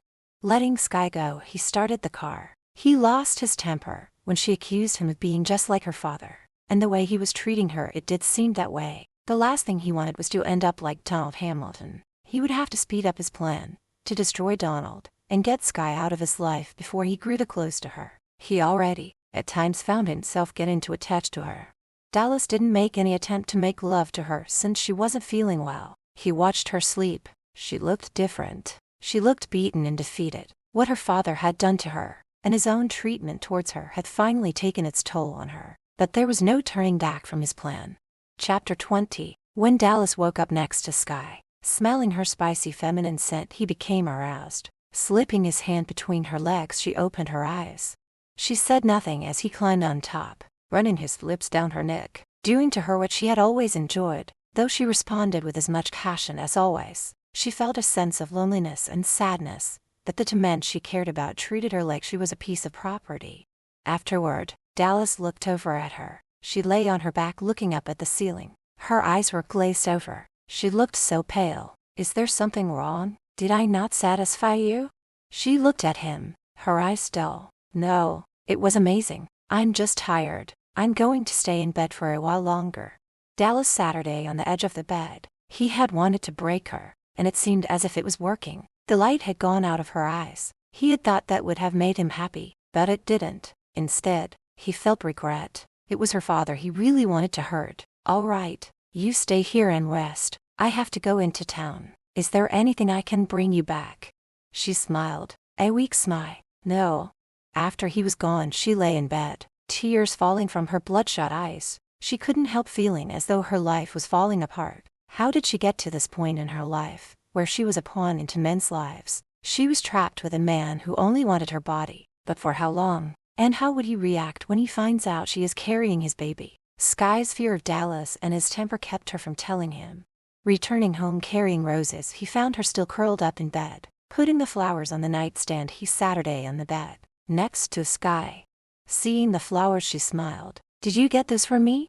Yeah, I thought they might cheer you up. Are you not feeling any better? He asked. A little, she replied. He felt her forehead with the back of his hand. You don't appear to have a fever. I'll have a doctor come and check you out. She swallowed hard. No need, I know what's wrong. Tell me, he ordered. She knew she couldn't keep putting it off. He had to know sooner or later, and there was no time like the present. I'm pregnant with your child. Jumping off the bed, he glared down at her. You're what? Sitting up, she pulled the covers to her chin. Hearing the anger in his voice, she cringed and a cold chill ran down her spine. You heard me. I'm having your baby. Dallas slammed his hand down on the dresser and swore. How could this happen? I thought you were on the pill. I am, she cried. With his eyes full of anger, he turned to Sky, pointing a finger at her. You did this on purpose. You deliberately got pregnant to trap me. Well, I won't have it. Do you hear me? Get rid of it, he yelled. No, I won't. You don't have to like it or be a part of this baby's life. I'm keeping it. And you're on. I didn't want to get pregnant, but I am, she sniffed. If you keep this child, then you'll do it on your own. He turned and left the room, slamming the door behind him. Dallas fled his home, driving as fast as he could to the place where he had grown up. Getting out of the car, walked up onto the front porch, taking a deep breath before going in. Nothing had changed, except for the dust and cobwebs. He looked around. The old furniture still stood where it had when he left. The wooden floor still creaked, and the bed where his mother had died stood alone in the tiny bedroom. He fell to his knees and broke down crying, remembering that fatal night, and how he vowed to make the Hamiltons pay. He then went to where his parents were buried. Sitting down, he started talking to his mother. She had always been his rock. I wish you were here, Mom. I'm in trouble and need you to tell me what to do. Sitting down next to his mother's tombstone, he poured his heart out. I promised I'd make them pay for hurting you. Donald is as cruel, if not more than I remember, and soon he'll be going down. I've taken just about everything he has away, but Sky, I care about her, but can't stop hurting her. Now she's carrying my baby. What am I going to do? His eyes grew heavy, so leaning back, he closed his eyes. He wasn't sure how long it was when he felt a feathery touch across his cheek. Then he heard her voice. My precious boy, do what your heart tells you. Release your anger or it will destroy you, not your enemies. His eyes snapped open and he looked around, looking for her. His mother. She was here with him. He felt and heard her, but now she was gone. It had begun to rain, and he was drenched by the time he reached his car. Getting in, he drove home. He had been gone for hours, having fallen asleep by his mother's grave. When he got to the bedroom, Sky was asleep, so he stripped down, got into the shower and started thinking about what to say to Sky. Nothing was going as planned. He didn't want to have feelings for her or be a father. She was awake when he walked out of the bathroom, a towel wrapped around his waist, which he dropped when he got into bed, next to her. If you're determined to keep this baby, then I'll stand by you. She frowned. What are you saying? I'm saying I'll support you and the baby. I'll take care of both of you. He looked at her. But I won't marry you. Let me go, Dallas. You don't love me. I'll take my baby and leave. Where the hell would you go? He snapped. I have friends in Paris. You never have to see me or the baby, ever. You're not going anywhere with my baby, he growled. Am I to be your prisoner? Oh, Dallas, you don't even want kids, she cried out. Pushing Sky down, he climbed on top and pinned her hands above her head. No, but I want you. I want your body next to me at night. And the SX I'm not willing to give up. Not yet anyway. No, get off me, she snapped at him. Ignoring her, he placed his lips on her neck, kissing as his hand moved up inside her nightgown. Reaching her breasts, began caressing, rubbing his thumb over her nipple, feeling it getting hard. He then took one in his mouth, sucking, savoring the taste of her. She wanted to push him off, but she was addicted to his touch, and moanas of pleasure escaped her lips. She arched her back so that he could take more of her in his mouth. She felt the wetness flowing from her and soak in her legs, then felt his hand cupping her as a finger moved inside and heard him between Mo and S. You're so wet for me, baby. As his finger moved faster inside her, she cried out, Dallas, I want you inside me now. Please, she begged. He enjoyed teasing her, making her wait and beg for it. Not yet, my baby. He then lowered his mouth to her wet opening, making her squirm as she moaned his name. He knew then that no matter how much she wanted to turn him down, she couldn't. She enjoyed the SX as much as he did, maybe even more. When he was done playing around, he got on top and entered her. His snake hard and needed its own release. He pumped in hard and fast, going deep to her very core as she wrapped her legs around his waist. Now, Dallas, please, he heard her begging, so he gave her what they both wanted. God, you feel so good, baby. Tell me you love it. Love what I do to you. Yes, I do. I want more. Harder, Dallas, she screamed out. Her hands moved up and down his back as she rocked against his body. A tremor coursed through his body, as it shook from the orgasm that racked them both. The next day, she was going over the receipts for the project, when she felt a sharp rip through her stomach. Calling out for help, a maid came running. "Miss, what's wrong?" Clutching her stomach, tears stinging her eyes. "Dallas, where is he?" "He's gone for the day, miss." "Help me upstairs, then call for a doctor," she said, clutching her stomach. Chapter 21. 2 hours later, Sky lay in bed, tears streaming down her face. That was how Dallas found her, and he went in Saturday next to her. "Are you all right? What's wrong?" "Damn it, Sky, will you talk to me? You shouldn't get so upset. It can't be good for the baby." When he tried to hold her, she pushed him away. "You don't have to worry about the baby anymore." He blinked, his eyes going to her tears as she wiped them away. "What are you saying?" "There's no baby," she cried. "I don't understand. Were you not pregnant after all?" he asked. "It's gone. I lost it." She broke down crying. "Guess you're happy now." Dallas felt his heart dropping. A sadness ripped through him. "You're wrong. I'm not happy about it. I am so sorry, Sky. I know I said I didn't want it, but I thought about it and realized I was looking forward to it." Taking her in his arms, he rocked her as she wept. Stroking her hair, he whispered, "It's going to be all right." His heart broke for her. He knew she would have made a good mother to their child. He laid her down. "Sleep, sweetheart," he said, giving her a kiss. "Stay with me, Dallas," she cried. "I'm here. I'm not going anywhere," he reassured her. She stayed in bed for several days, depressed. Though she was barely 3 weeks along, she felt it inside her, felt the love, and now the loss. Dallas was worried. She lay in bed, not touching her food. Her eyes were swollen from crying. At night he heard her whimpering in her sleep. "Sky, let me take you to New York for a few days. We'll take in a play, do some shopping, a bit of sightseeing." She looked at him with swollen eyes. "Why are you being so kind to me?" she asked. How could he explain these feelings he was having for her when he didn't know himself? He knew that since she lost the baby, it broke something inside her. She was so weak and pale. He wanted to cheer her up, to take some of her pain away. "I've been a beast to you and you're hurting. I miss your smile, that spark. It's been 2 weeks now." So the following day, they went to New York and booked into a hotel overlooking the lake. He stood on the balcony, looking out at the boats as they went by. Sky joined him, standing quietly by his side. Seeing the sadness in his eyes, she moved in front of him, putting her arms around his neck, reached up and kissed him. A moment later he pulled away, frowning as he looked down into her eyes. "Why did you kiss me?" "I want you, Dallas. It's been a long time since you touched me. Do you no longer desire me?" "I have always desired you. From the first moment I laid eyes on you, that I can't risk you getting pregnant." "I'm on the pill," she replied. "You were last time, and look what happened." She spoke quietly. "It happened. Chances are it won't a second time." When he didn't reply, she walked sadly back inside. Sitting down, she flipped through a magazine, not really looking at it, when Dallas came rushing in and over to the sofa where she sat. Ripping the magazine out of her hand, laid her down, his lips moving to her neck. "I can't stop you. You're like a drug. I'm addicted to you." Down to bare flesh, he stopped, his breathing rapid. "No, not here. I don't want a quickie on the couch. I want more room to take my time with you." Picking her up, her legs wrapped around his waist as he carried her to the bed.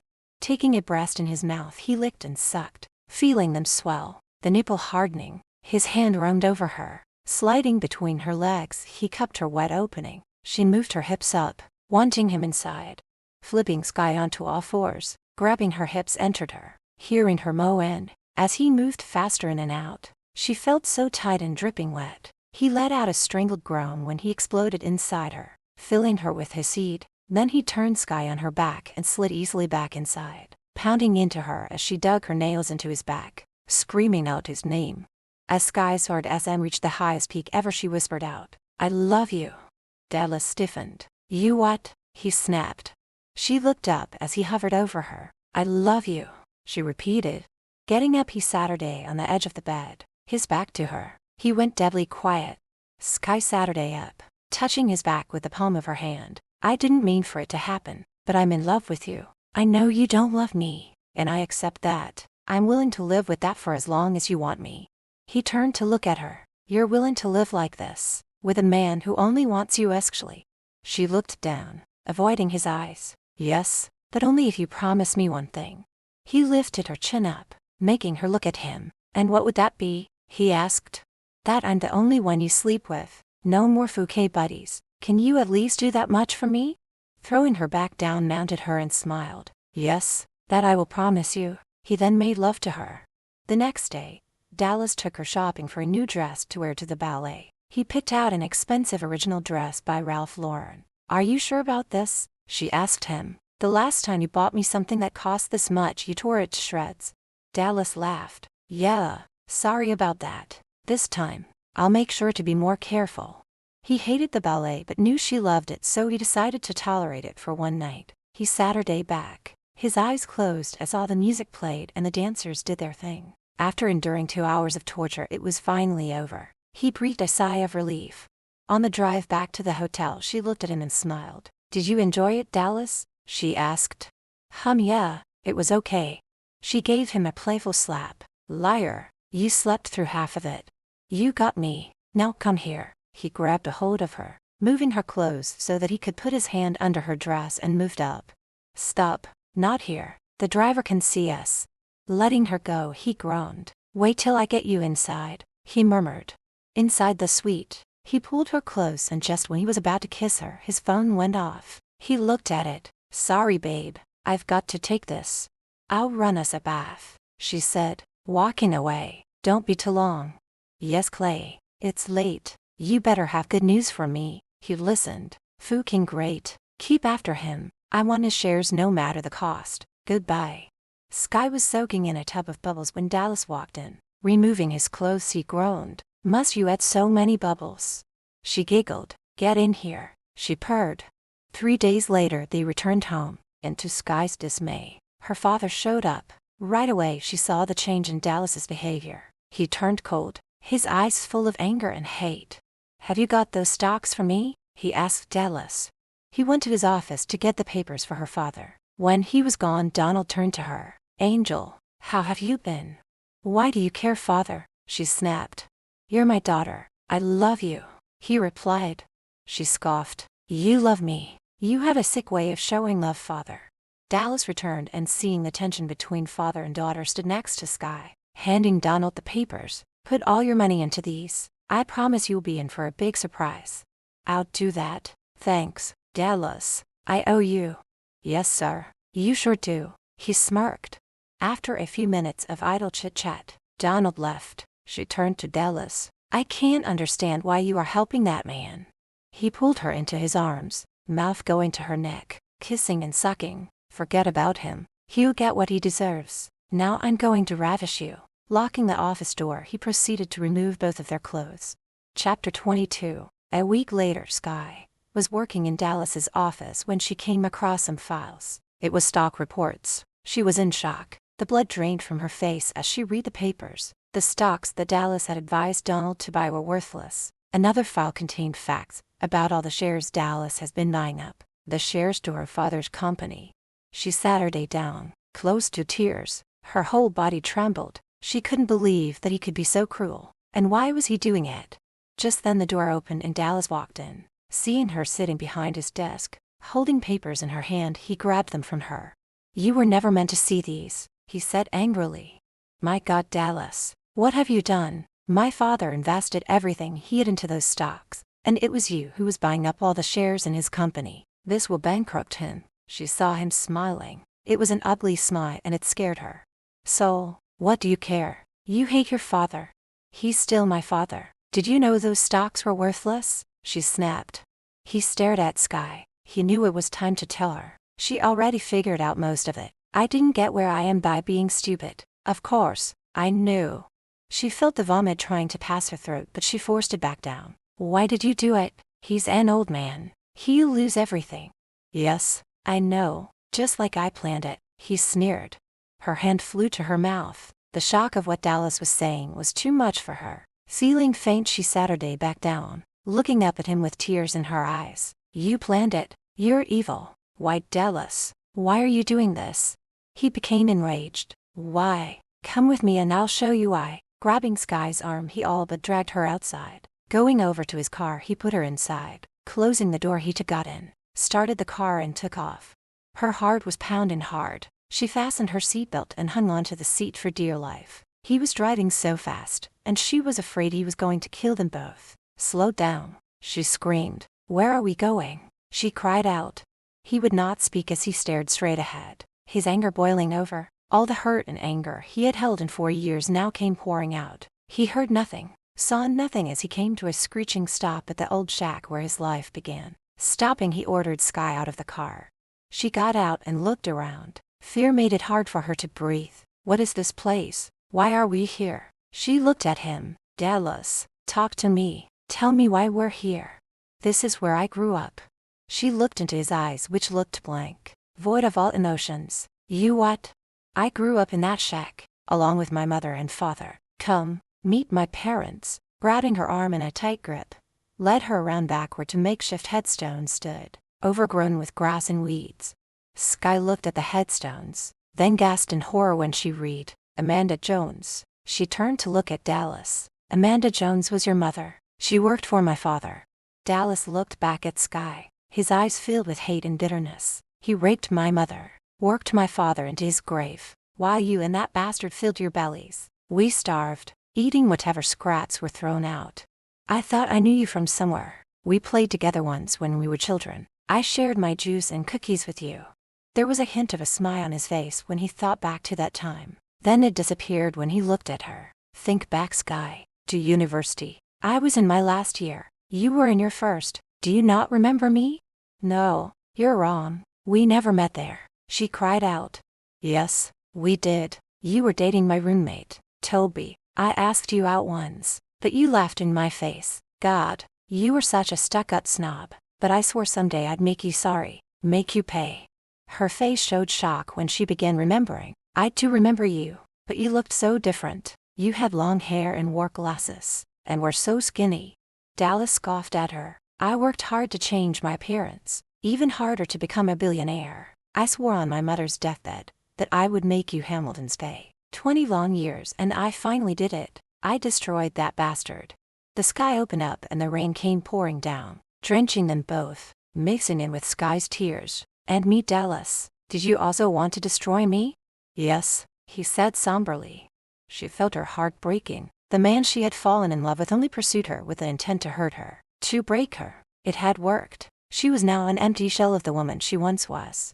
Drenched, she stood in front of him, putting her hands on his chest, shoved him as hard as she could, screaming over the rain and roar of thunder. You sick bastard. You got your revenge. You broke us. You broke me. Tell me, Dallas, was it worth it? So, was your revenge as sweet as you thought it would be? Dallas stood there, letting her push him as he looked into her eyes filled with so much pain and hurt. The rain pounded against him, and the sound of Sky's tearful screams echoed in his brain. He felt empty. No, he thought, revenge was not sweet. Instead, it was heat that has been destroyed. All the money and power meant nothing without love. He knew she would never forgive him. He had lost Sky for good. Take me home, Dallas. They drove back in complete silence. Both felt empty inside, all the pain and hurt numbing them. Locking the bathroom door, Sky showered and changed into dry clothes. Where he showered, she didn't care. She was packing her belongings into the suitcases when he walked in, all clean and dressed in jeans and a shirt. What are you doing? He asked, staring at the cases. Without looking at him, she kept packing as she snapped back. I'm leaving. He walked over and pulled her into his arms. No, you're staying here, with me. I won't let you go. Crying, she pulled away, slapping his face. You can no longer tell me what to do. Sky, please don't go, he begged. She whirled around on him. Why should I stay? What more do you want? I want you, he whispered. Oh, Dallas, I can't stay with you for another minute. You are so full of hate and anger. With your wealth and good looks, you should be happy, but you let your hate for my father turn you into a vindictive, evil man. Where will you go? He asked. Home, to my father's place. She turned, angrily glaring at him. Or have you taken that from him too? Fine, go running back to Daddy. See if I care, he yelled and stormed out the door. Chapter 23. Sky walked into her father's den. He was sitting in near darkness, just staring at nothing. His shoulders were hunched over. He looked older than he was. She walked over to him, looking down as he just sat there. Father, I'm so sorry. Seeing him like this, her hate for him dissolved. turning into pity.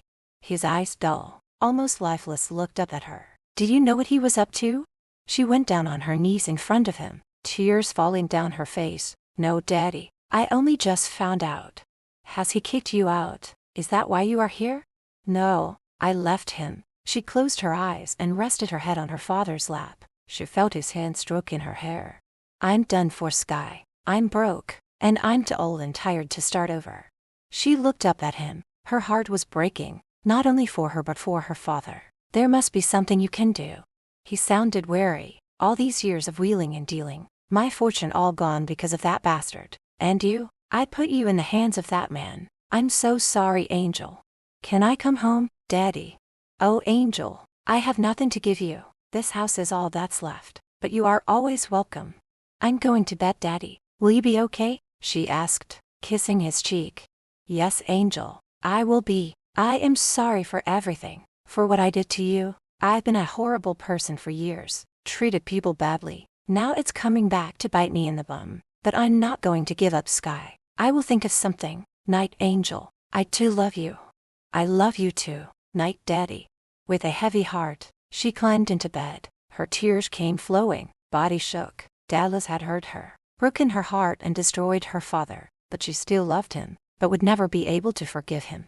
For almost a week she laid in bed, not eating, not sleeping. She missed him, missed his touch. One night her father came to her and said he had some good news to tell her. I'm getting married, Sky, he told her.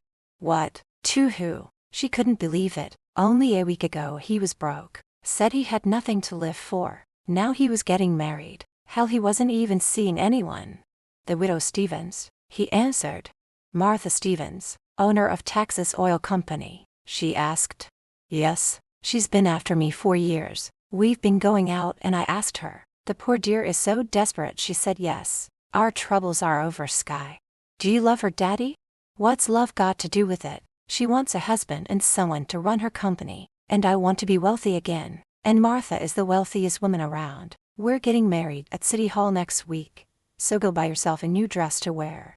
The next day, Sky finally dragged herself out of bed. Dallas was in her thoughts every second of every day. She had to see him, so getting up, she dressed and dashed downstairs, looking for her father. Finding him with Martha, she asked to borrow his car keys. Donald, being glad that Sky was out of bed, gave her the keys, not bothering to ask where she was going. Driving up to the driveway, she saw the for sale sign on the front lawn. Panicking, she jumped out of the car. Running to the door, tried opening it. It was locked. No one answered, so she went looking through the windows. No one was around. No sign of life whatsoever. She started banging on the door, calling his name over and over. Her hands were raw and bloody from hammering on the door, and she fell to the ground, crying. She must have passed out. The next thing she knew, someone was carrying her into her father's house. She was in bed when she opened her eyes and saw her father standing over her, a worried look on his face. She looked up at him and started crying. He's gone, Daddy. Dallas is gone. Donald sat her on the bed and cradled her. I know, Angel. I'm sorry. I hadn't realized you were in love with him. I have to find him, Daddy. No, Sky. He's gone. You've got to get over him. Move on. He has hurt you, and if he loved you, he never would have left. She lay back down, drained. He was right. If Dallas loved her, he would never have left. Maybe it was time to let him go. The day of her father's wedding, she wore the dress Dallas had bought her. She didn't know why she wore it, or the necklace he had bought for her. Afterward, they all went out to dinner. There was Martha's nephew, David Stevens, Martha's two friends, and their husbands. David, a 30-year-old single man, paid special attention to Sky. He was of medium build, medium height. He worked for his aunt as an accountant. He wasn't bad looking, had a nice smile, but he wasn't Dallas. Once Martha moved and David seemed to spend a lot of time at their place, and kept asking Sky out. After turning him down on several occasions, she finally agreed. It was the beginning of their dating. When he kissed her, she felt nothing. It was Dallas's lips she wanted kissing her. David never pressured her into having sex. He would joke and say he would wait until their wedding night. We're not engaged, she would say. Not yet, Sky, but I plan on asking you one of these days. She had no intentions of marrying David. She still hoped Dallas would come back to her, but those dreams were dashed when she saw an article with Dallas and another woman, his arm around her. It had been 3 months since Dallas left, so when David popped the question she said yes. He was thrilled, but she felt dead inside. He slipped the diamond on her finger, giving her a kiss. It was a wet, sloppy kiss, and left her with a bitter taste in her mouth. Everyone was happy for them, her father especially. "I knew you'd find someone, Angel. Now you can get over that bastard that hurt you and move on." "I don't love him, Daddy." "Oh, Angel, you will grow to love him. He's a good man." Sky went through the motions, the parties and planning the wedding, but she could not get over Dallas, and at night cried herself to sleep. Maybe if she slept with David she would be able to move on. So, the night they were coming back from their engagement party, she asked him to take her back to his place. There she made the first move, removing his tie and started undoing his shirt. "Sky, are you sure this is what you want? I thought you wanted to wait for our wedding night." "I want this, David. Please, make love to me."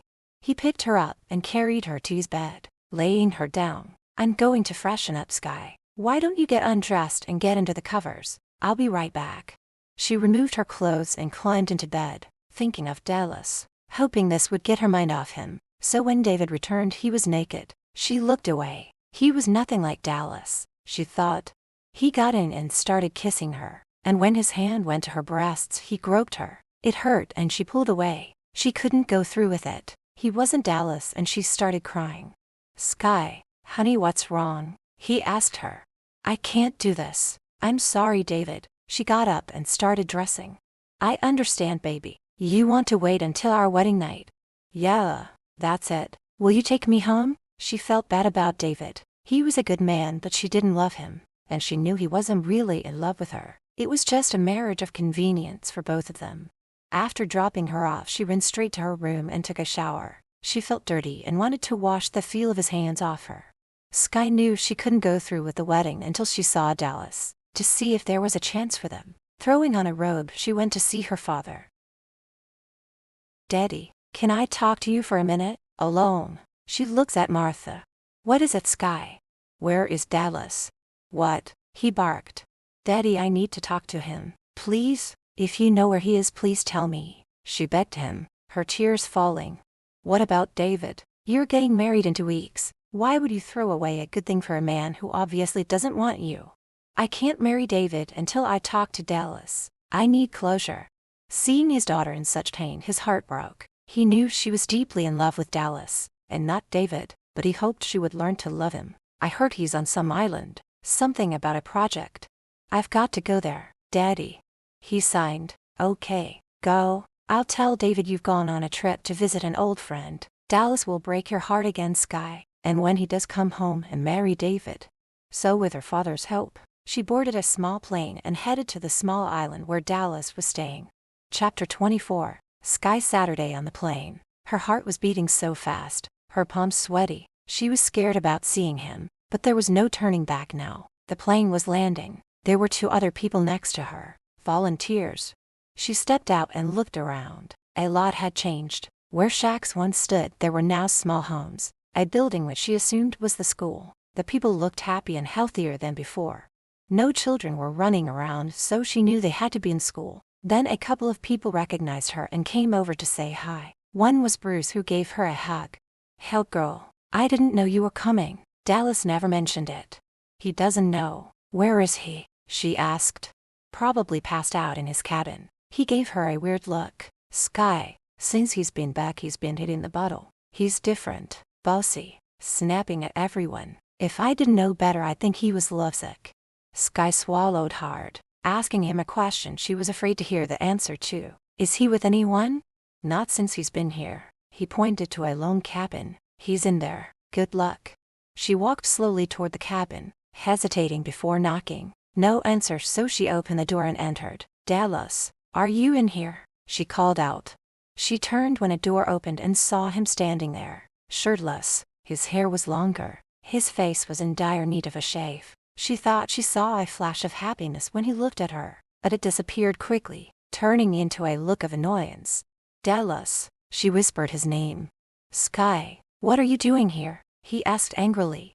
"I've come to see you." She felt the tears coming to her eyes. She wasn't sure what to expect, was hoping he'd pull her into his arms and kiss her. Instead, he looked mad that she was here.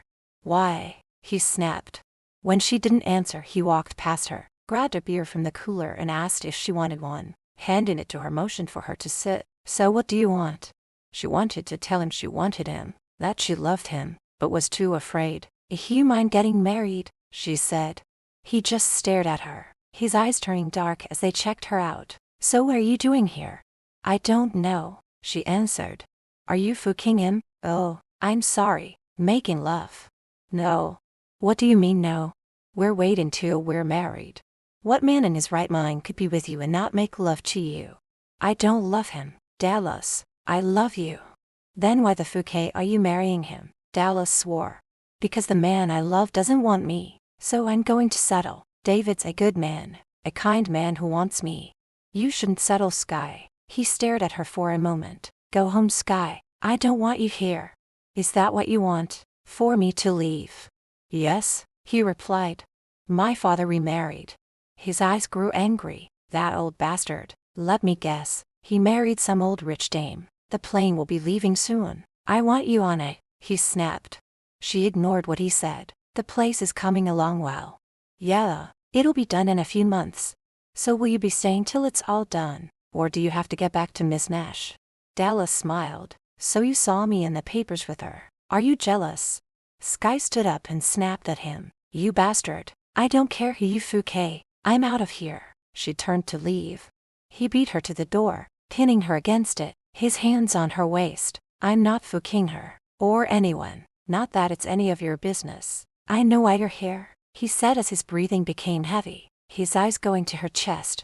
Pressed against the door, his hands on her, she felt the desire stirring inside her. And what would that be? She asked.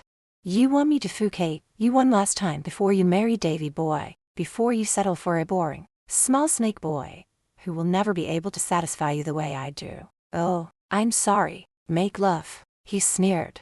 She tried to push him away, but he held on too tight. You're disgusting. Let go of me. His mouth came crashing down on hers, and his kiss deepened, passionate as his tongue pushed its way into her mouth, exploring. She let out a strangled moan. Her body pressed into his. Oh God, it felt good being kissed by him. There was no doubt that she still loved him, wanted him. She knew he wanted her to. By the way, the bulge in his pants hardened, pressing into her. Oh Dallas, she moaned. No sooner did he start when he pulled away. Backing up, he laughed. Go home, Sky. Marry that twerp. Live a safe, boring life. Have babies. Her breasts heaving. The feel of his lips on her left her breathless. Her heart broke when she realized he didn't want her. Crying, she opened the door and ran, running as fast as she could toward the plane. She needed to get as far from Dallas as she could. The rain was pouring when the plane landed. She walked in a daze as the rain soaked her. She walked for miles, heading home, the rain pouring and the cold whipped right through her, but she was numb, and felt nothing but the pain in her heart. A car pulled alongside her and she heard her father call out, Sky, my God girl, get in this car. He wrapped a blanket around her. Oh Angel, my poor sweet baby, what did that bastard do to you? She looked up at him, her lips turning gray. He doesn't want me. He wrapped his arms around her, knowing she was in so much pain and knowing it was all his fault. Sky lay shivering under the covers, catching a cold from being out in the cold, wet rain. She would not eat. David came to see her. She begged him to leave. David, don't come back. I need to get better before the wedding and I can't do that if you keep coming over. Okay, sweetheart, I'll go. Get well soon and I'll see you at the church. Donald was worried sick. She wasn't eating. She was frail, cheeks hollow. Angel, you must eat to get your strength back. You're getting married next week. He stopped to look at her eyes, dull and lifeless. Angel, you don't have to marry David. She sat her day up and reached for the juice on the bedstand. I'm going through with the wedding. But you don't love him. She laughed, but it was not a happy laugh. That's okay. David's not in love with me either. Donald sat her down next to Sky. What have I done to you? Because of my greed, you are withering away. He broke down and cried. The only person he has ever felt any love for was dying inside. Sky still had a kind heart, and seeing her father cry for the first time in her life felt bad for him. She stroked his head. Don't cry, Daddy. David will be a good husband. He won't hurt me. I will make our marriage work. Now let me rest. I have a final fitting for my dress in a couple of days. After reassuring her father she would be fine, he left her. She decided at that moment to stop mopping and get over Dallas. She would marry David, have his children, and make the best of her life. Donald Saturday alone in his den, thinking of ways to fix things before it was too late. Chapter 25. On the island. Seeing Sky standing before him, he wanted to go to her, to take her in his arms, but he held back from doing so. She looked thinner than he remembered, her skin pale, but still the most beautiful woman he had ever seen. The last time he was with her, she broke his heart when she said she was leaving, but he knew that after what he had done to her, and Donald, he deserved it. He had used her, was rough and most times downright cruel, yet she still claimed to love him and wanted to stay. That is until she found out who he was, and what he had done. He never meant to fall in love with Sky, but it happened, but it was too late now. He had to make her go, did not want to risk hurting her any further. To be kind he had to be cruel, so when she showed up on the island, he made her think he felt nothing for her. Only, he couldn't stop from stealing one last kiss before she left, and he had almost lost it when he kissed her. She felt so good and he had missed her with every fiber of his being. His own heart broke when she ran from him, tears streaming down her face. His life was a mess. He drank too much. He couldn't bring himself to be with another woman. She invaded his dreams. His every waking moment was filled with her image. 2 days later, he was waiting for the plane to land. He was expecting some mail, and when he saw Donald Hamilton getting out of the plane, his fury rose. He was the last person he ever wanted to see. "What the fuck are you doing here, Hamilton?" His fist curled up by his side. "I've come to talk to you," Donald answered. "You've wasted your time, old man. I've nothing to say to you." He turned and started walking away. Donald followed behind him. "Well, I've got lots to say to you, Dallas," he cursed. Dallas turned and grabbed Donald by his collar. "You've got 5 minutes, then get back on the fucking plane. I know there's no point in saying I'm sorry for what I've done to your family, knowing you can never forgive me." Dallas glared at him. "Damn right, old man. I could kill you right now. Don't take out what I've done on Sky. She doesn't deserve it. She's getting married in a few days, but it's you she loves. So, what do you expect me to do?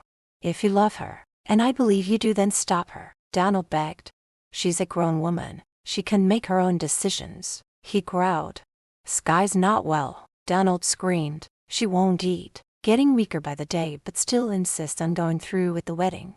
Dallas felt his anger building as he lashed out at the older man. "You bastard. You used her, pushed us together. You're a greedy man who put his own daughter up as a bet. Why do you care so much about her now?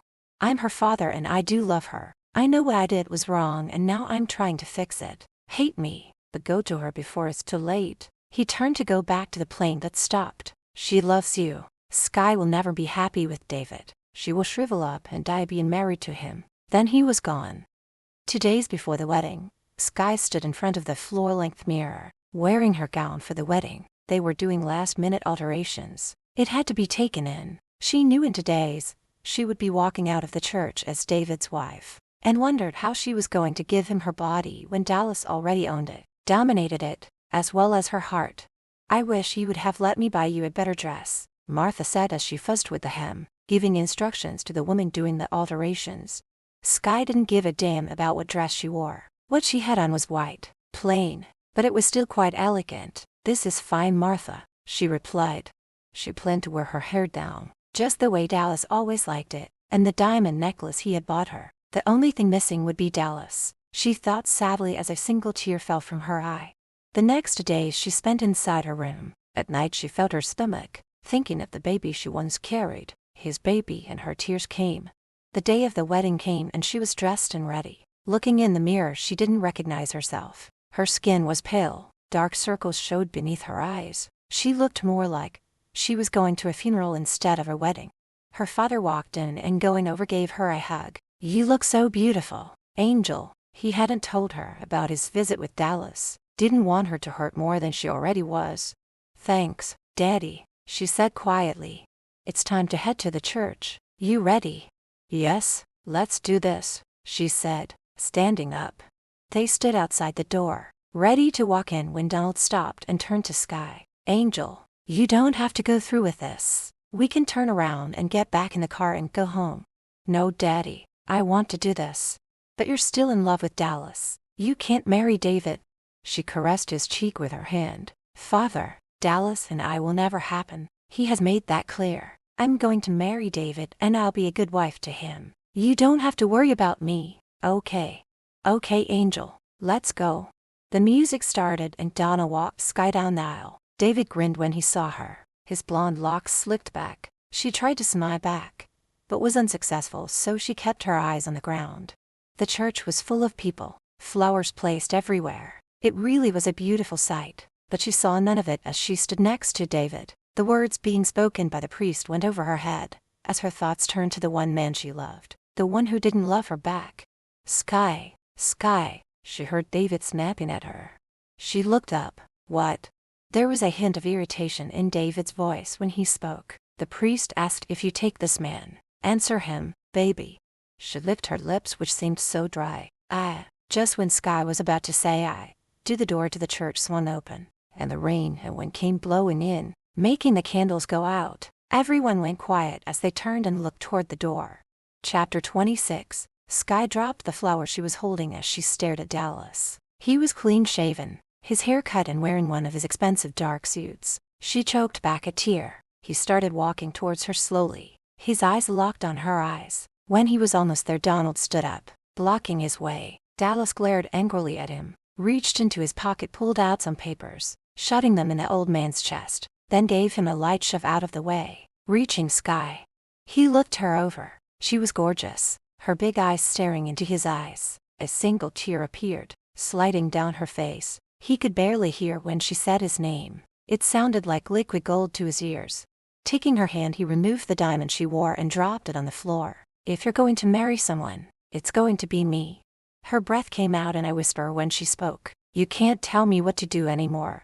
Like hell, I can't. In a split second, he had placed one hand around her waist, pulling her into him. The other hand cupped the back of her head as his mouth came crashing down on her lips. She gasped at the swiftness of his movement. It was a soul-crushing kiss that took her breath away. With regret, he tore his mouth away from her mouth. I love you, Sky.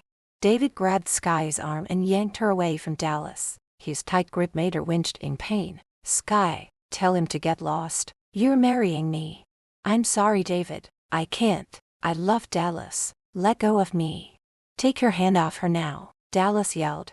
As soon as he let Sky go, Dallas punched him in the mouth, sending him to the ground. He turned back to Sky. Smiling, he scooped her up in his arms and walked out of the church. Feeling weak from lack of food and sleep, she wrapped her arms around his neck and rested her face in the crook of his neck. Reaching the car, he sat her down in the passenger seat. Shutting the door, he went and got into the driver's side. Squeezing her hand, he drove off. Where are we going? She asked. He smiled at her. To my hotel. They remained quiet until they reached his hotel. Inside the elevator, he leaned her up against the wall, his lips clamped down on hers in a long, passionate kiss. An elderly couple stood watching them and smiled. With his suit and her white gown, they figured Dallas and Sky were newlyweds. Congratulations to you both, the woman commented. Dallas smiled at Sky, and as the door to the elevator opened and they walked out, he turned to the couple. Oh, we're not married. I kidnapped her from her wedding. Sky giggled as he led her to his room. Once inside the door, he held her hands above her head, pressing her up against the wall. His lips devoured her mouth, tongue exploring, pulling her hands from the grip he had on her. She started undoing the buttons on his shirt. He removed his jacket and tossed it away, their lips still locked together. Turning Sky around, he pulled the zipper down, letting the dress fall to the floor, kissing the back of her neck before she turned around. They removed the rest of their clothing and he raised her up.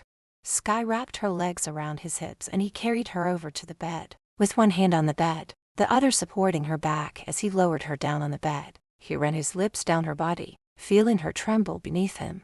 Dallas, I want you now. It's been so long, I can't wait another minute, she cried out.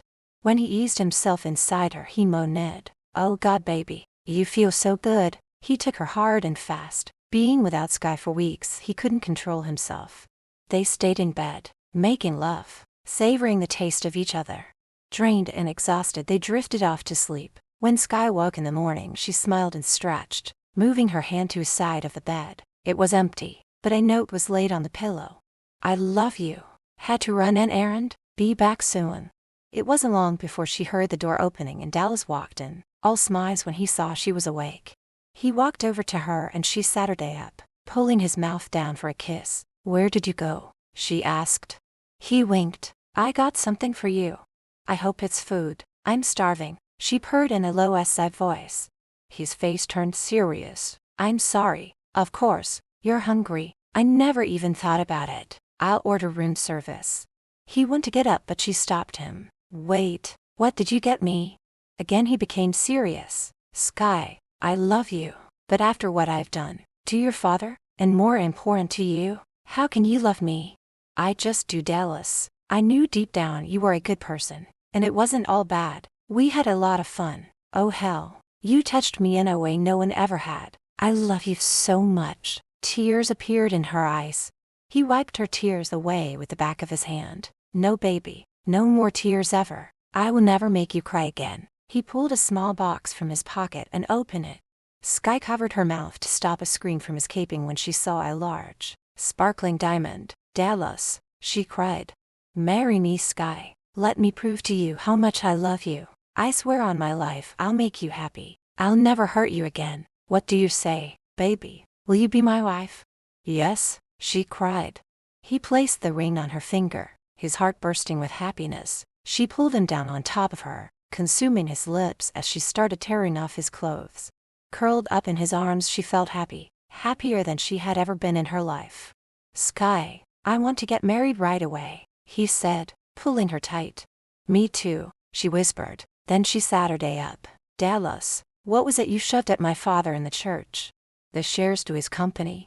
She stared at him in disbelief. "Why?" "I can't live with this anger and hate any longer. I'm letting it go. Don't get me wrong. I still hate your father, but I'm no longer going to let it make me bitter. He can have his damn company back. I don't want it." "Oh, Dallas, that's so good of you." He smiled and pulled her close. "I want us to start fresh. I don't want anything to come between us. Now, let's get you some food. You're getting too skinny." Chapter 27, Epilogue. Dallas arranged for Sky's belongings to be delivered to the hotel. From there they headed back to New York, where he had booked a hotel suite. The plan was to marry at City Hall, and after a 2-week honeymoon, they would fly back to the island where the project was still in full swing.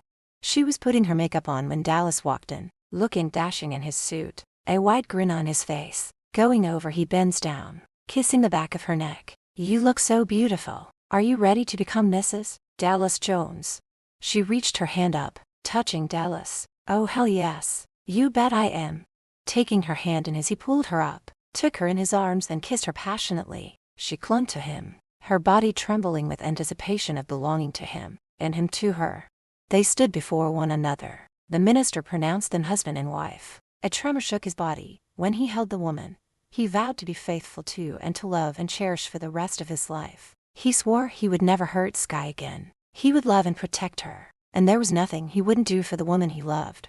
He rushed her back to the hotel and carried her through the door. Right away she could smell the scented candles and flowers. A bottle of champagne was chilling in an ice bucket, and there was a bowl of fresh strawberries. The lights were dimmed and there was soft romantic music playing. "Oh Dallas, you did all this for me," she sniffed. Putting her down, his arms around her waist, he looked at her with so much love. "I plan on making up to you for all the horrible things I've done to you. I've loved you from the very beginning, but I was so intent on destroying your father I was blind. Why don't you stop talking and take me into the bedroom and make love to me?" she said as she starts undoing the buttons on his shirt. He scooped her up and carried her to bed, where he slowly removed her dress, unclasping her bra, removed it and tossed it to the floor. He then hooks his fingers inside the waistband of her panties, moving them down. Squatting, he removes them. Then he runs his hand up her leg ever so slow, letting his lips kiss and suck as he moved up. Laying her down, he gets on top, loving the way her hands move over his back. Placing his lips on her neck, he moves down. Reaching her breasts, he takes one in his mouth, one hand moving down between her thighs. Dallas took his time making love to her. Her moans and screams added to his building desire to have her as he grew hard. Throbbing, needing release, he eased inside her. They lay cuddled together afterward, drenched with perspiration, exhausted and drained from their lovemaking. For 2 weeks they stayed inside the room. Then they headed to the island. Once landing, they were greeted by the villagers, who, having heard of their marriage, wanted to congratulate them. "Let's take our bags to the cabin," Dallas said. Dropping the bags, he picked her up, kissing her neck as he headed to the bed. She giggled when he laid her down, getting on top, his hand undoing her buttons. Dallas, we just got here. Hovering over her, looked down at her. So, you want me to stop? He asked as he pretended to get up. But she grabbed a hold of him. Don't you dare stop now, she purred. The next few days they checked on the volunteers and how the work was going. There was still so much to do, and they would for years to come have to keep raising money. They argued over the fact that he didn't want her to do any physical labor. Dallas, I'm here to help. Baby, it's too hard and dangerous. I don't want to risk you getting hurt. You're an ass, she cursed and went to walk away. Grabbing her arm, swung her around to face him. You are the stubbornest woman I have known. Fine, you can help Charlie hammer. He hands her his hammer. She smiles, reaches up and kisses him before rushing off. 2 weeks later they were having a bonfire, roasting hamburgers and hot dogs, Sky Saturday on his lap.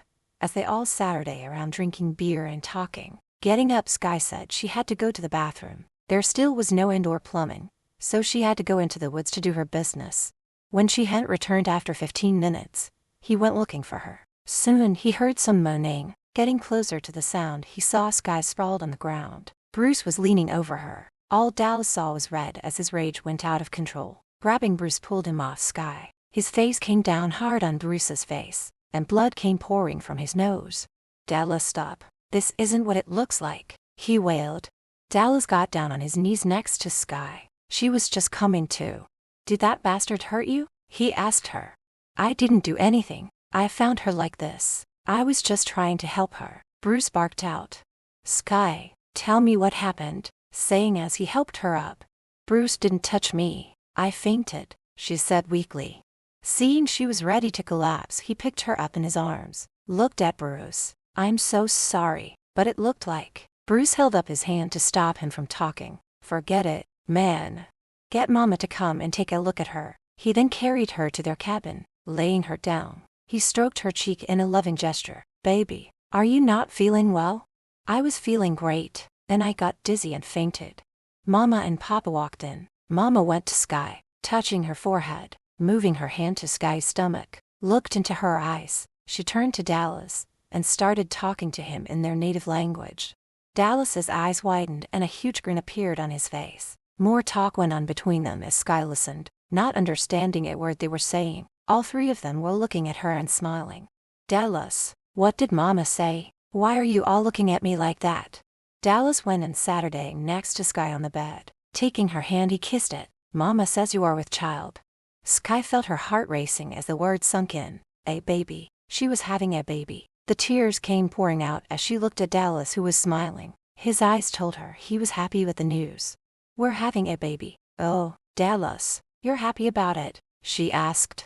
Yes, baby, I'm so happy, and if you think I'm going to let you do any work from here on, and you're crazy.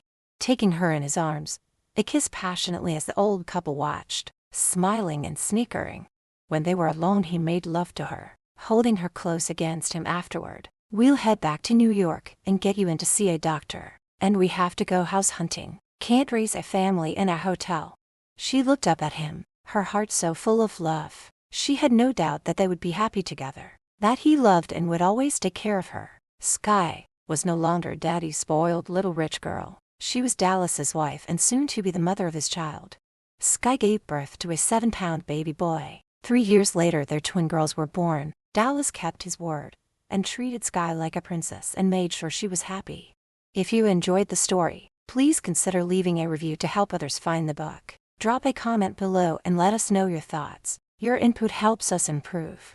The end.